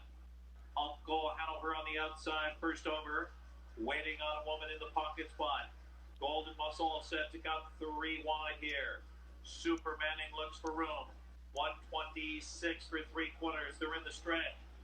Lucky Sheila trying to hold on. It's Lucky Sheila. Uncle Hanover is huge first over. Waiting on a woman. Trying to squeeze through in heavy traffic. Golden Muscle on the outside. Uncle Hanover, what an effort. Zlatan on the far outside closing. Uncle Hanover. Then Zlatan. And a three-way photo between Golden Muscle, Waiting on a Woman, and Lucky Sheila. 154-4. I'm going to try to figure out what I missed here, because I don't know how the 5 won off that trip. Of course, it helps that the 7 and 8 decided that, well, the 8 actually raced pretty good, but the 7 was nowhere. The 4 was absolutely dead. Judges have posted number 5, Uncle Hanover, 8, Zlatan, second, and a show photo, 154-4. I mean, the 5 got a driver switch, but if you can find this horse off these last couple, yikes. The trainer's 0 for the year.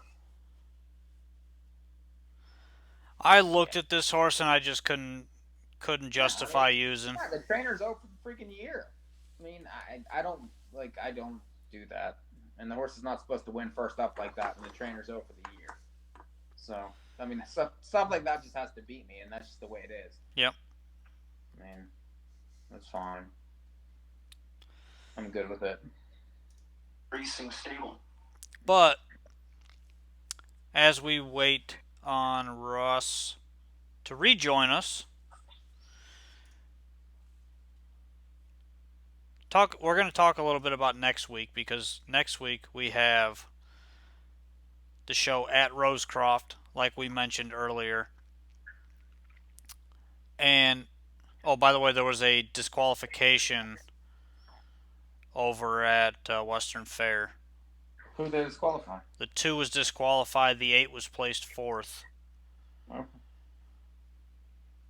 I'm not sure what it was for. Maybe pylons.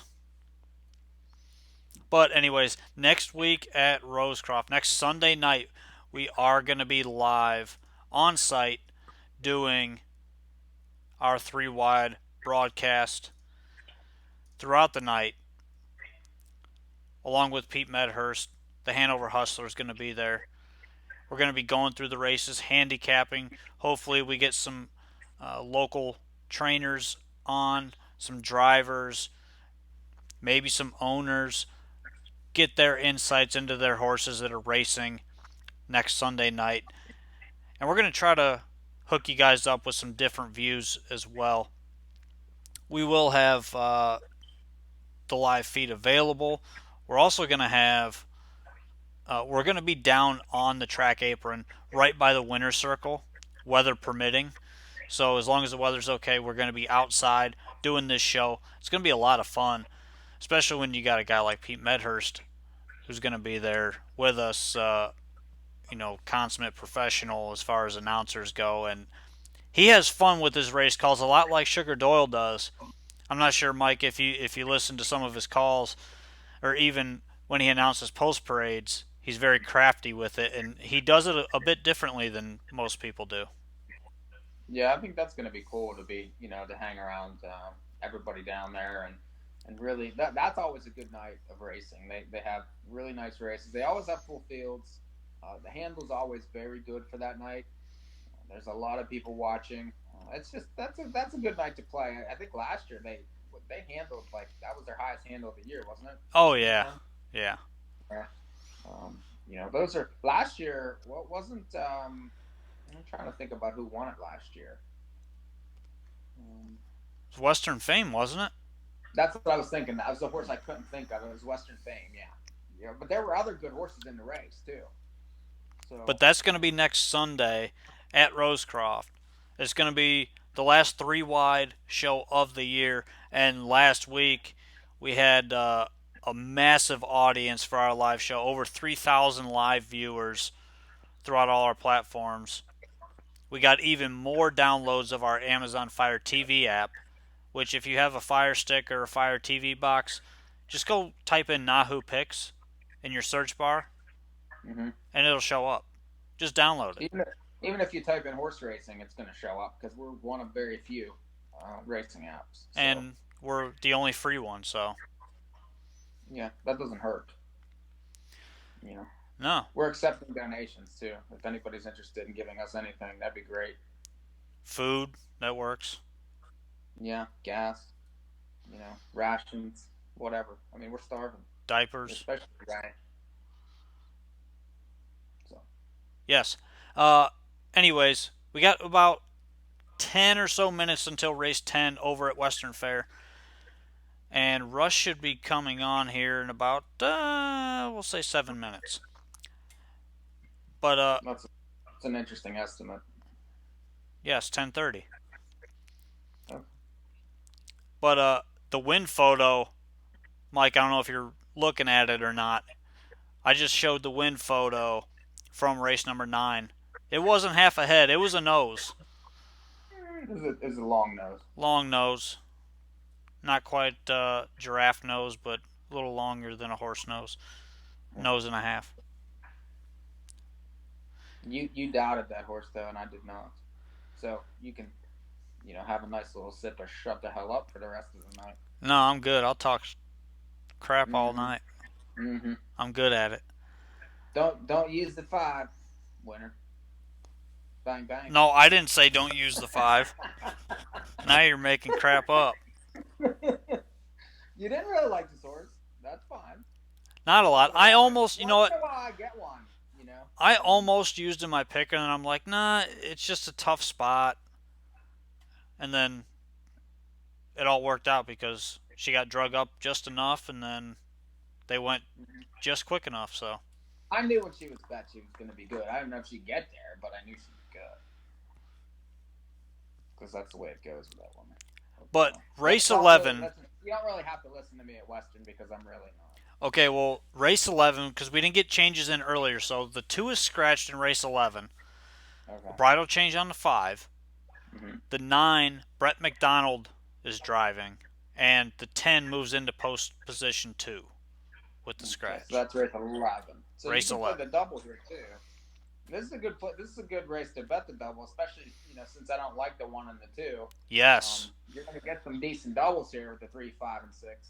The double is actually a really good play in this race, just because, I mean, you're going to get, you got 8 to 5 on the 1 here. I was 1-2, I believe. Yeah, 1-2 in this race, and then you go 5 deep in the last for $10. You're gonna get your money back. But I particularly like a 1-1 double. Ooh. No. I like the 1 in the last quite a bit off of that last effort. And double. Let's see what the and double's paying right now. Enough. I'm gonna look right now. It's only get you $11 for $1. That's giant. You can get like some Starbucks. You must have bet it already. Nope. 3-1 gets you 23. 5-1 gets you 106. 5's 5-2 on the board right now, by the way. And 6 is 2-1. That gets you 33. So the 1-1 doubles hit pretty hard. This must be the Rhode Island special double.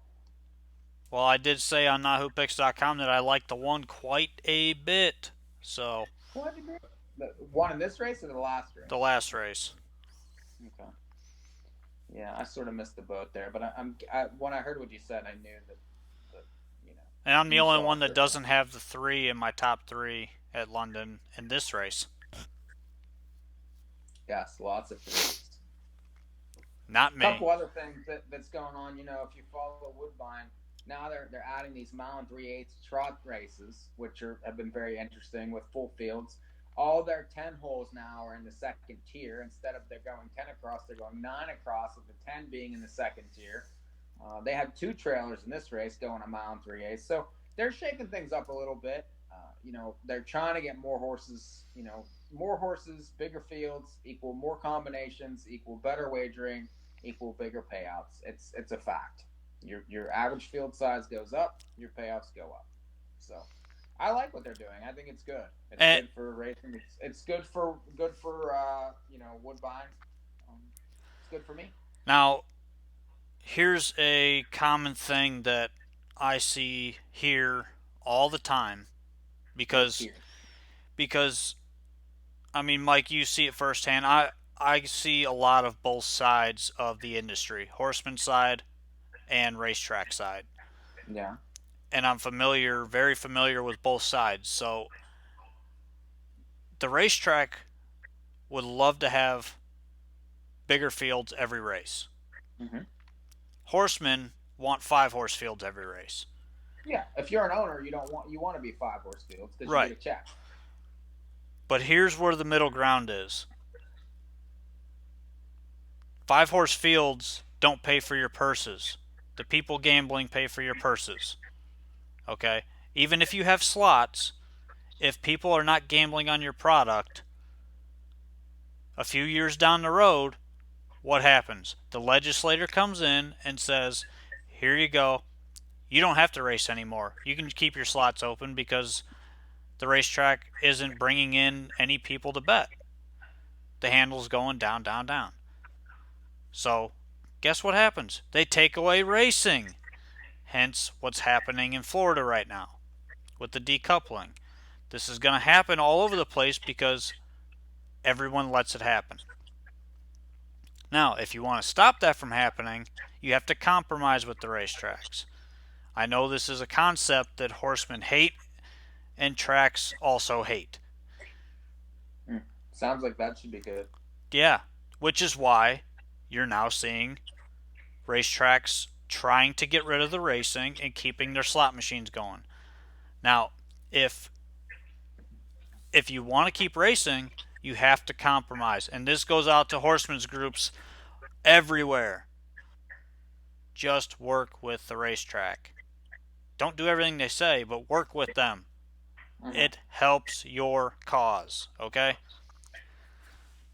I'm tired of horsemen calling me or texting me saying this and that. Just stop. The racetracks have a decent idea. Some people in the horseman community have a decent idea. Listen to the people that know, okay? Are you going to get preachy all night? Like, what are we doing No. Here? Okay. Because we're waiting on Hanover Hustler to join us to talk about Rosecroft. So, but Meadowlands is 0 minutes. A lot of good prices in here, even though we're busted out of the pick 4 by some crazy horse that really nobody in their right mind could have had. What were his odds, by the way? The 5 is somehow 5-2 in the race, which is quite interesting. Mosito, you get 18-1 on the 2. That's a very good price on that horse. Waves is 7-1. We expected a good price on that one. 3 is 6-1. Or I'm sorry, 6 is 3-1. The 3 is 8-1, and the 7 is 16-1. Another good price. So basically, we've got like 7 or 8 minutes left at the Meadowlands. We've got about 3 minutes left before Western Fair goes for race number 10. 2-1 right now on the 1. Here's you can take a look at the post parade here at Western Fair. The 3, 5, and 6 are taking a lot of money on the race. I mean, it's wide open. I'm surprised that uh, that the 5 is taking this much money. 3-1 double is 27. 3-5 is 139. So if you like the 5, you know, the doubles with the 5 are very good as opposed to the win odds here. So that's something to look at too. You know, if you're looking to bet a horse and you say, okay, this horse is being hammered in the win pool, look at the exotic pools, look at the exacta pools, you look at the doubles. If you can get better value there, that's where you bet. It's really not that difficult. You just have to check, the matrices. That's all. And if a horse is getting hammered in the win pool, that doesn't mean he's getting hammered in every pool. So just keep Right, and a lot of people forget that. Yeah. So. Or they don't know that. That's a good teaching moment there, Mike, because people think just because a horse might be 4 to 5 on the win end, that he's going to be 4 to 5 in a pick 3 or a pick 4 or a pick 5. That's not necessarily true. Yeah. Like right now, the 5's 8 to 5 on the board, and he's not 8 to 5 in the rest of the bets for sure. I'll give you the perfect example, and Mike, you'll remember this when we were in Chicago last year at doing our Hawthorne show. I gave out the pick 4 at the Meadowlands that night that paid $2,200. It was on the website. And the horses that won in that sequence, it started with a 4 to 5. The second leg was 13 to 1, 6 to 5, 3 to 1. And it paid $2,200 for 50 cents. But you did beat a 1 to 9 shot with a 13 to 1 shot. Yes, but that's what I'm saying. It's not like these horses were playing true to odds there, because there was a big favorite in one of the races that got beat.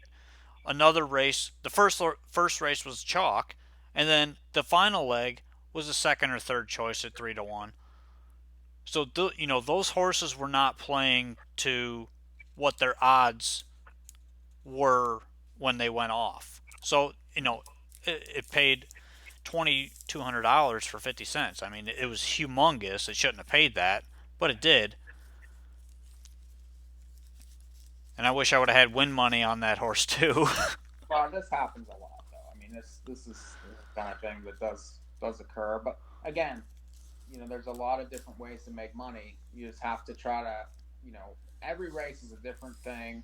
You got to see what money you can extract out of any race that you're betting. So be it an exacta, be it a try. I mean, there's different ways to make money in every race. It's not necessarily all about the win price all the time. There's a lot of other ways, and we got about a minute here at the Meadowlands, but another even board. You got right now a 3 to 1 favorite on the 6. Well, we're watching Western Fair right now. Okay. Oh, well, is that what you want to do? I mean, yeah. Are we gonna? Yeah. Okay, so we're gonna skip Meadowlands here. Yep. That's fine. I don't care. Because we got about a minute and a half till post time at Western Fair. Okay. And that's race number 10 of 11. And by the way, I think we're gonna get the last race in. From London. Yes. We probably can get it in from both places. It'll be close for Meadowlands. They're going to the gate now. Well, we're skipping this race at the Meadowlands because we're out. We got beat by a 30 to 1 shot in our pick 4s. Yeah, I mean the horse paid like $16, but should have been 30. A lot. He's going to pay a lot bigger in the picks for sure.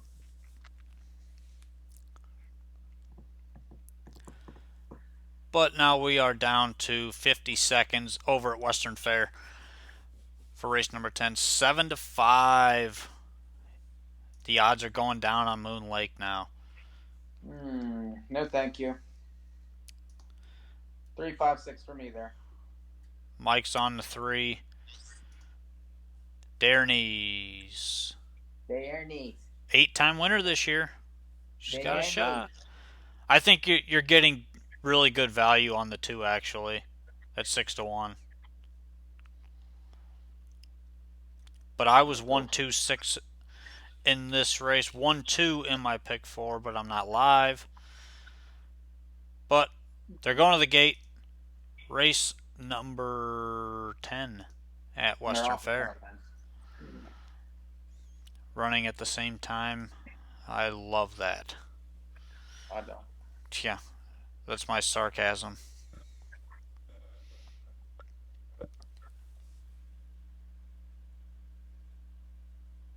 Riding along the gate cam. Where's Sugar? Way In yeah. there somewhere. Where he at? Where'd he go? In behind the gate here, the claiming mares for race number 10. Picking up speed. Here they come. There, Moon Lake fires first towards the inside. Daenerys up on the wide side. Queen of Hearts is going to be plugged in here with the top three. Moon Lake driving on against Daenerys as they race to the opening eighth. Moon Lake along the inside. Daenerys up and after her early. She does make the lead. Daenerys on top for St. Louis. Moon Lake went on hold.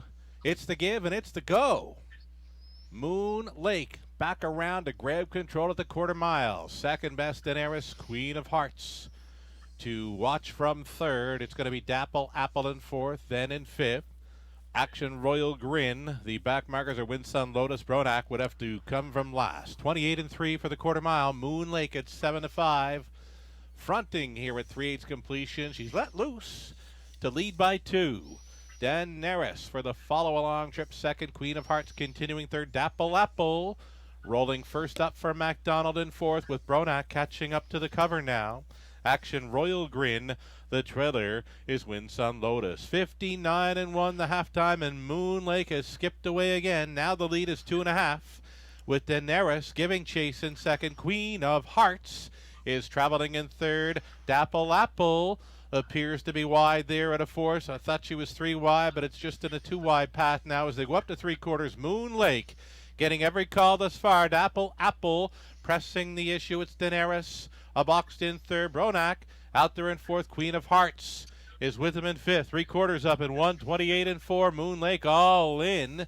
Dapple Apple all over the number pad. Bronak is poised at a fourth. Tipping 3 wide now for this drive home. It's an 8 left to go. Show him if you got him time. Moon Lake, the old mare, trying to get one more victory here in London, but here comes Bronak.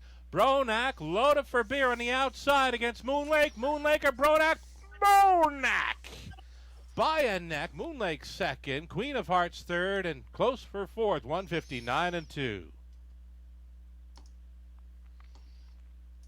Bronak getting up there. Not too big of a surprise. The 9-1 at Meadowlands, that they ended up betting him to 7-5 late.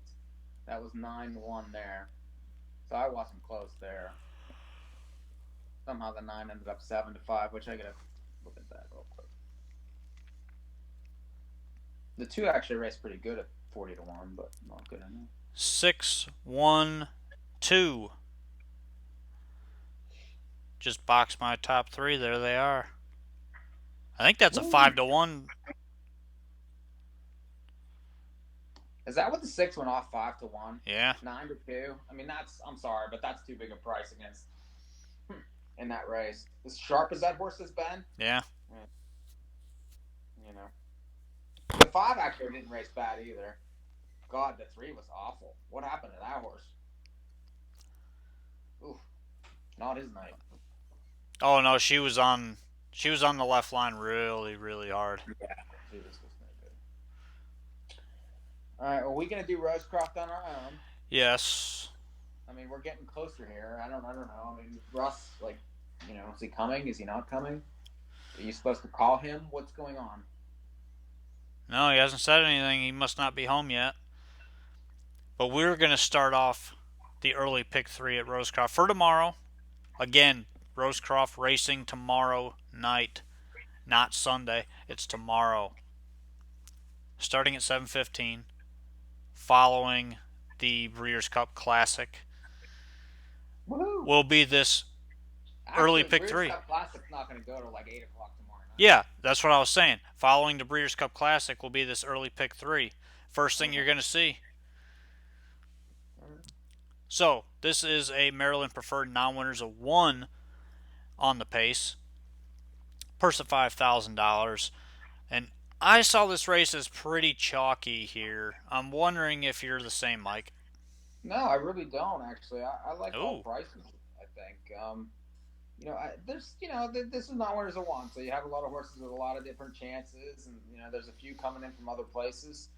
So I was four deep. I'm gonna try the one Hayes series, 7 hole last time, moves inside, made an outside move last time at 5 to 1. Now gets a driver switch and gets an inside draw. So I'll try that one. The three, Big Jim Slade, comes from Woodstock. Really, first time Lasix, had some brutal trips at the fair there on the half-mile track. Draws okay, was bet last time. The horse is 1 for 30, but I mean, the horse. There's a lot of offers in here, so at least this horse does have a win, and it's probably going to be a long shot, but at least it's getting a change in medication and a change in scenery. So I'll use that one. The four, We Love Western. This horse raced at Scarborough last time in an $80,000 stakes race. Really had no chance in that one. Prior to that, I've been racing at fairs and just mediocre, but it has a lot of shares. You have 9 shares in 25 races. You get a decent driver here and a decent post. So as good a chance as any, I think. And then the 7, Little Yellow Jacket. I don't know what that is. KIR. What's that? KIR. Kerr. Just Kerr. Yeah. Oh, I didn't know if it was like some sort of abbreviation for somewhere. However, Kick in the rear. Nice. Okay, then this horse is pretty well bred and slightly raced. Raced okay last time, first time here, finished third, kicked in 28 and 4. Draws a little bit wide, but I would imagine will be a lot lower than that 20 to 1 last time. So 1, 3, 4, 7. It wasn't that funny. It was funny for me. I'm four deep here. The 2 earned my stripes. Third start back off the layoff and raced pretty decently last week. Got shuffled to last, next to last. Was that last? Yeah, it was next to last. And came on late. Closed well in 28 and 4 in that race. Draws well here to get away a little bit closer. Hopefully avoid getting shuffled. But this horse has never really left the rail. Uh, looks like he's got one move or she's got one move, but it's third time off the layoff. I think you're going to see a little bit better from this horse tomorrow night. The 3, Big Jim Slade, adds Lasix, has shown a little bit of speed over at Woodstock. Probably not the best surface for this type of horse. Just needs to finish a little bit better and should be able to with the class drop number 1 and the move to the bigger track. So we'll see if this horse improves a little bit on the move back to Rosecroft. The 5, Real Art, Lamont. Last 3 starts had a second and a third, and in between there, a no good start on and off track. You're going to probably get a fast track tomorrow. The horse draws right in the middle of the gate, which is perfect. I think you're going to see early speed, and this horse should be put in play. And then the 7, Little Yellow Jacket, Kick in Rear. Okay. That's the horse's name. This one is second start off the layoff and raced very well first time and could very easily just demolish this field. Only 4 lifetime starts, should be right there, and I do expect a good effort from this horse. We'll see how this one plays out tomorrow night, but probably going to be the favorite. So I'm 4 deep there. Moving on to the second leg, race number 5. Now there's a $2,500 last 4 starts on the pace, or $17,500 this year. You got another full field here, and Mike, this one is pretty wide open if you look at this field kind of the way I did. 3 deep for me here. The 2, Always a Tiger. It's had inside post recently, but won 2 back numbers at 12-5, and now stepped up last time to this level and raced well again. I mean, had a wide trip and finished second in a fast race. Draws well again. I'd say should get another inside trip and be live late. I'll use that one. The 4, No Concert. This horse had the 8-hole last time and now was at 4,000 after winning numbers at 12-5 on October 20th as the favorite. This is sort of middle ground now. Last race wasn't awful. Did actually make a little bit of a move, albeit a futile one in a lot quicker spot against better horses. This is probably the right level now, and a perfect post I think should be okay. And then the 7, thank you all my fans, just blew out numbers of 12-5 by 5 lengths, and has raced well since coming here from the fair. Lots of shares for this horse, not very many wins, but the speed last time is pretty hard to ignore. More speed again this time could serve this one well. 2-4-7. We're pretty close. The 2 inside horses, the 2 always a Tiger. I think you got to throw on. You use this one as well.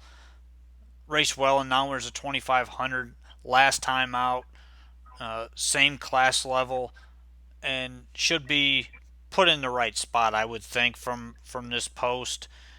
Just needs to avoid being first over, and looks fairly game the last 2 starts. The confidence is there. I like how this horse's form is shaping up coming into this race. The 4, No Concert, another one.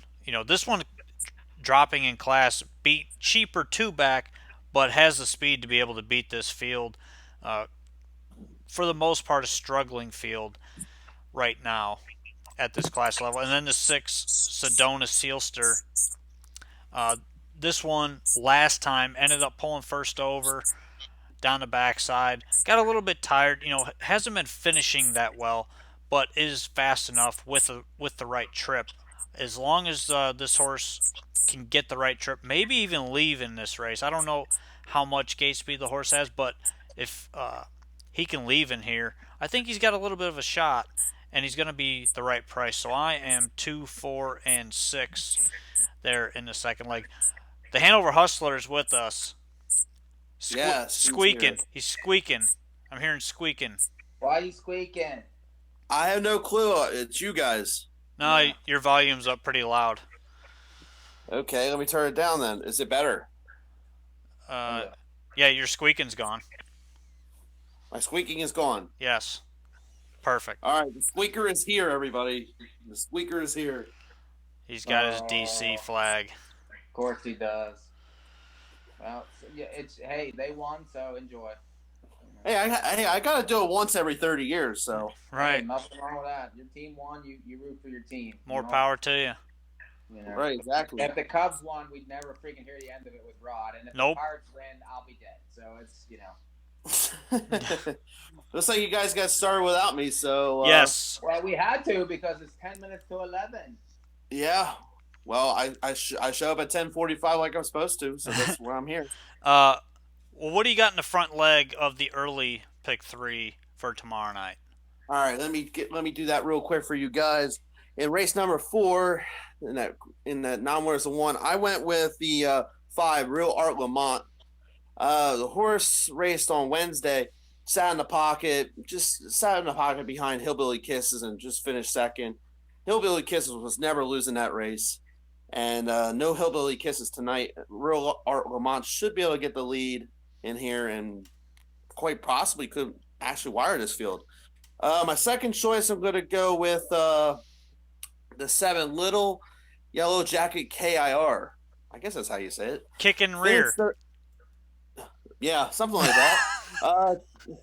Finished third in his local debut at Rosecroft on 10:23. Could be the speed of the race as well. Could be those two. And if they can duel with each other, I'm thinking maybe the horse for third could be Earn My Stripes. Third start off the layoff should tell us more with Earn My Stripes is capable of. Needs a trip, but could get one if close or not, 15 lengths back, like the horse has been the last couple of weeks. But that horse could possibly pop at a price. But I don't think you're going to get 7-2. You might get actually maybe triple the price, actually. I'd take that. Yeah. So I'm going to go 5-7-2 there. And where were you guys at while I randomly showed up? We just finished the second leg, so you get the honors of doing your second leg now. All right. Wonderful. Just in time. Yeah. All right. Race number 5. I'm going to go with Be Fast Eddie to 5. Comes back to Rosecroft after a couple wonderful starts in the claiming races up at, at Pocono. Now in 2,500 this week out of the claimers. Could be beneficial for his chances to pick up a win. 8-1 morning line could be a value play. horse might get bet down a little bit. The horse has a little success here at Rosecroft in the past.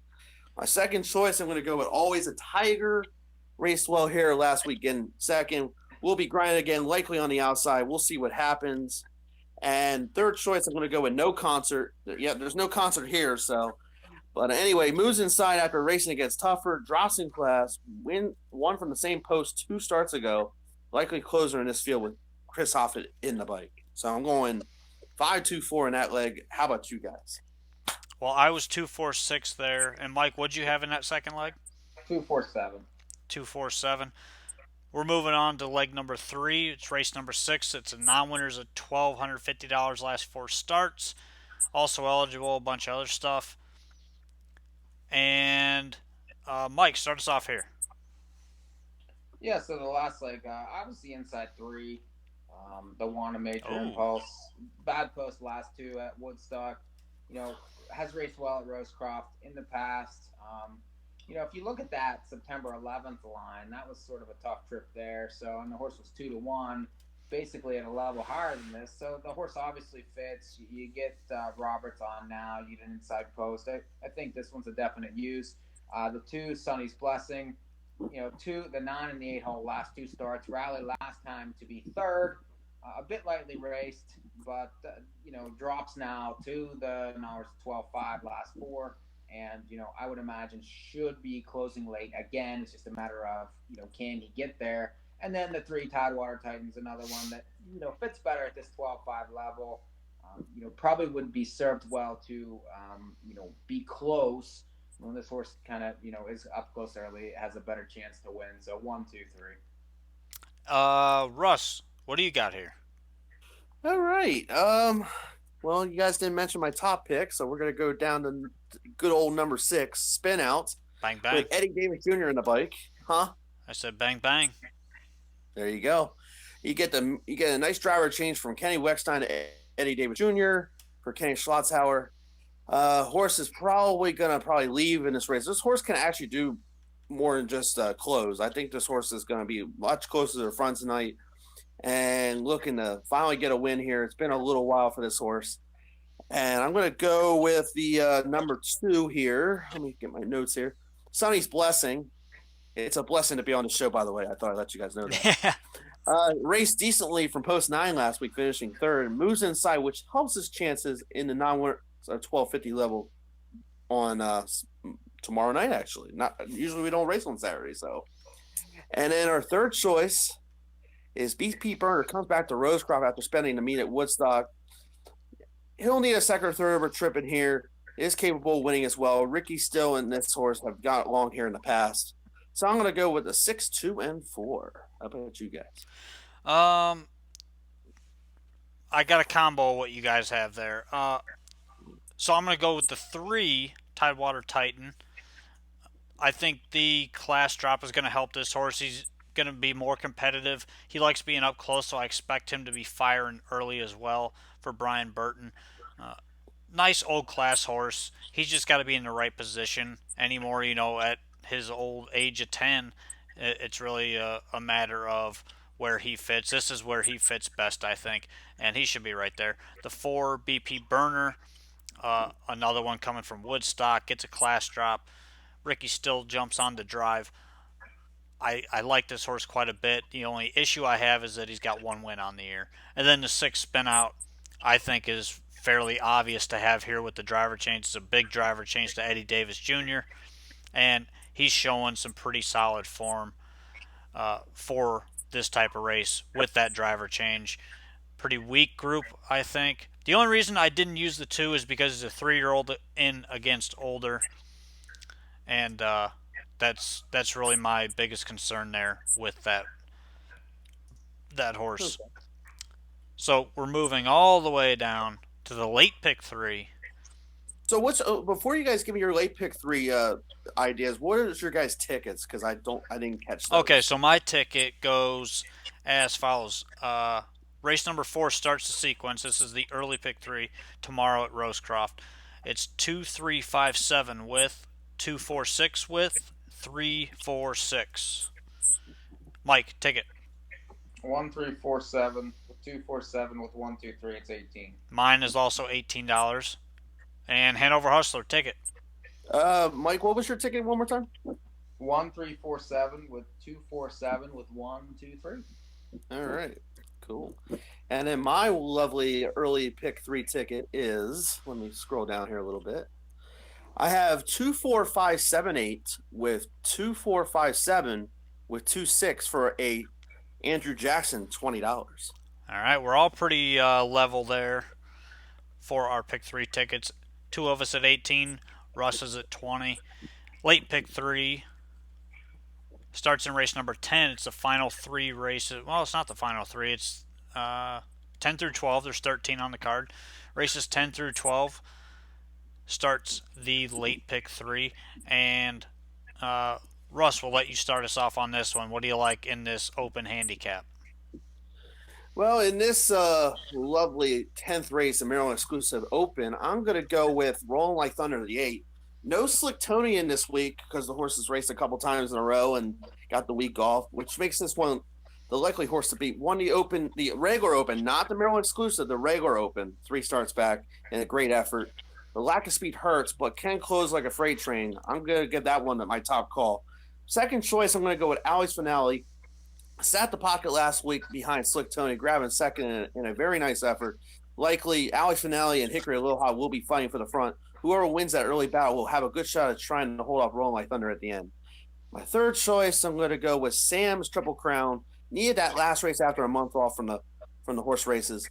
Could very well be a part of this as well. John Wagner gets the drive this week, and you know their history here together. They do nothing but win here at Rosecroft.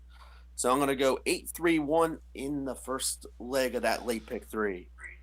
And Mike, who do you got? Agree on the 1. I mean, the 1 has some back class. Needed the last race, and that was a fast race. 51-2. This horse went a 50 and 3 mile. Draws inside again. Will definitely not be 30-1 this time. And I just feel like has a puncher's chance, especially without the Slick Tony around this week. The 2 is another one. Hickory Aloha, dropped down, had to go to numbers of 2,500 last 4 to win, but that was from an outside post. Moves inside this time, is going to flash speed. I mean, this horse was favored for numbers of 4,000 and was only 7-1 whenever racing at this level back in September. Plenty of speed here. You're going to get a price now, and I could trip out here. Coming back up the ladder. I don't mind that this horse is stepping back up and getting into the big race. And then the 4 High Sir is very similar in the sense that was racing at this level and at middle price, then had to drop to get a little bit better finish, but went to Harrington at an upper level and raced okay. Then just got beat ahead last time for numbers of 6,000 last 4. Steps back up, draws well, and could trip out at a price. This horse has made 550,000. 1, 2, 4. I'm way different than you, which means we should just hit the all button in this race. I'll start with the 3 Alley's Finale. Good form. Came charging late last week in that Maryland restricted race. 7 wins on the year, I think, is a play just based on post advantage over others here, and must be used. The 7 Rolling Ring of Fire raced pretty gamely last time. Was stuck on the outside as a big long shot to those very fast fractions against Slick Tony, and still raced very well there. Closed home in 28 flat, mile 150 and 4, finished third behind Slick Tony and Alley's Finale. So this horse is coming in sharp, and that was off of a 6 scratch as well after missing 3 weeks. So I like the spot. I think he's worth a play. And then the 8 Rolling Like Thunder. Another one that's going to be coming from off the pace. Needs some things to happen. But if things do happen, like I think they could, he's going to be really coming at him late. Just has to get close enough. And then the 9 Capital Builder should be leaving in this race and getting forwardly placed for Jonathan Roberts from the outside post. Likely going to take a little bit of money, but you're still going to get fair value because of the post. So I am 4 deep there, 3, 7, 8, 9. Race 11 is leg number 2 of the late pick 3 at Rosecroft tomorrow. It's a non-winners at 3,000 last 4, and we're going to let Mike start us off this time. I was 4 deep in this race. I'm going to start with the 2, Believe in Him. Big driver switch there, draws inside. And, a lot of these fair horses, I think can transition well, especially at this level. 6 wins this year out of 19 races. The horse fits, and I think is a must-use. The 3, Done Dealin', third back, raced better last time, lost as the favorite. That was numbers at 12-5, steps up a little bit here, but I don't really think it's all that much tougher, so I'll use that one. The 5, Senor Dinero, has been getting checks at this level. Doesn't necessarily love to win, but, it always seems to be right there. And, does flash speed and then, come late.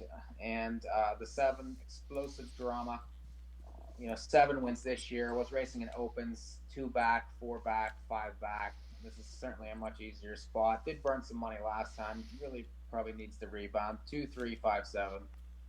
Hanover Hustler, give us something. I like how you think. I'm gonna go with Done Dealin'. Very surprised about Done Dealin'. Finishing second last week. I really was, because I did not expect that horse to lose to rock the game, but he did. And tonight the field looks a lot softer. No excuses tonight. Probably heavy favorite again. I know he moves up in class. It doesn't matter. I'm going to use that one on top.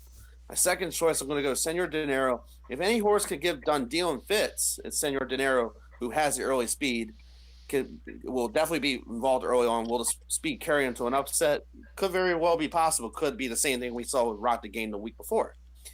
Third choice, I'm going to go Explosive Drama, back in the same class after being first up last week, then fading out late. We'll see what J-Rod does in this spot this week. Really tough from being post 7. Who knows? But I'm going to go 3, 5, 7, but I'll tell you what my pick 3 ticket is in the middle part. You guys will love that. So I'm only 2 deep here. The 2, Believe in Him, I think good post coming from Woodstock. You get Ricky Still to drive.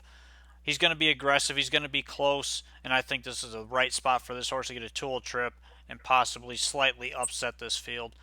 And then the 7, Explosive Drama, I think is pretty obvious in this race. We all got him. 7-time winner this year. Must use on in a race like this where he's going to be following cover most likely and just has to have a little bit of fractions up front to be chasing to have a say late here. So I'm 2-7 there. Rod, just to stop you, are you seeing the odds on the 1 here in the last at London? Yes, by the way, that's my price play of the night right there.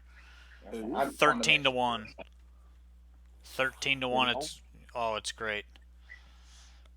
And by the way, you could probably box a 1-3 exacta. That's how they're going to line up.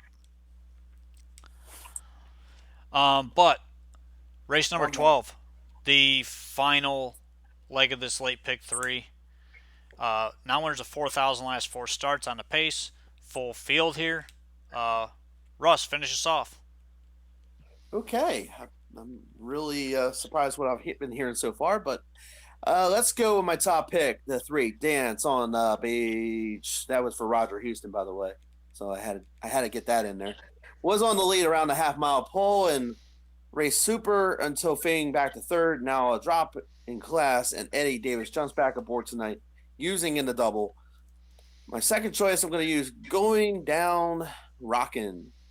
Race great, sitting behind Sort of Spirit in a fast-paced race that finished at 51-1 last week. Horse is 3 for 37 this year. It's hard for me to endorse for the win. Meyer sure, absolutely a possibility. My third choice, I'm going to go with Little Johnny. Needed the last 2 starts and now draws a dreaded 9-hole. You'll get value from the outside, but will he be ready to go? We'll find out together. So I'm going to go 3-2-9 in race number 12. Mike, who do you got? Agree on the 3. Yeah, that horse moves inside. Raced really well last time. Gets a driver switch. I don't mind the 5 here, Anderson Valley. One that had trouble last time. Was racing very well at this level. Beating a nose, 2 back, 3 back. Was a winner by a nose. So the horse obviously fits, draws perfect, and it only has 9 races this year. So could very likely improve there. And then the 7 F22 just won for numbers of 4,000 last 6 wins this year. Did get a little bit of a trip last time, but this horse has won 3 out of the last 4 starts, so that's okay with me. 3-5-7. I actually don't have a lot to add there. You guys basically said it all. The 2 and the 3 for me, I see nothing else winning that race. So that makes my ticket pretty simple, actually. I am 3, 7, 8, 9. Again, this is the late pick 3 at Rosecroft for tomorrow night, starting in race 10. 3, 7, 8, 9 with 2, 7 with 2, 3. It's $8 for 50 cents. Mike, ticket. 1, 2, 4 with 2, 3, 5, 7 with 3, 5, 7. It's 18 again. Hanover Hustler, ticket. All right, my ticket is as follows. This is so cheap that you guys can play this a couple times. I'm going to go 138, single the 3 horse in race 11. He will win, I guarantee it. Oh. And then race 12, I'm going 239. Guaranteed a 3 wins race 11. I'm going down swinging on that one. All right, I'm going to have to add the 3 into my ticket then and make it $12. Why not? That's been another edition of North American Harness Update. If you are watching the live video feed, you're watching race 11. You're going to watch the 10 win for fun At Western Fair. But as soon as this race crosses the wire, we're going off the air. And we will be back next week, next Sunday at Rosecroft Raceway for Potomac Pace Night. Don't want to miss that show. Join us live starting at an undisclosed secret time. You'll figure it out when I let you all know. Until then, go on to NAHUPicks.com. Check out all of our analysis. Tomorrow night, 4 racetracks, 4 different handicappers. We've got the analysis. We've got everything you need. You are not going to want to miss this. Big day tomorrow. Breeders' Cup. Meadowlands. Going tomorrow too? Oh, wait, no, London's not going tomorrow. Okay. I was just wondering. Okay. So we got Meadowlands. We got Woodbine, Mohawk Park. We've got Rosecroft all tomorrow. Plus some Breeders' Cup action. Hit the track. Hit our website, NAHUPicks.com. All week long. There's picks every night. Until play Rosecroft, guys, because I've been really hot down there the last couple cards. I've been having nice place winners. He's been really good, so make sure you tune in and check out the analysis at all of our racetracks. And bet higher power in the Classic tomorrow. Higher power, Mike's on higher power. I'm on Chancelot in the sprint.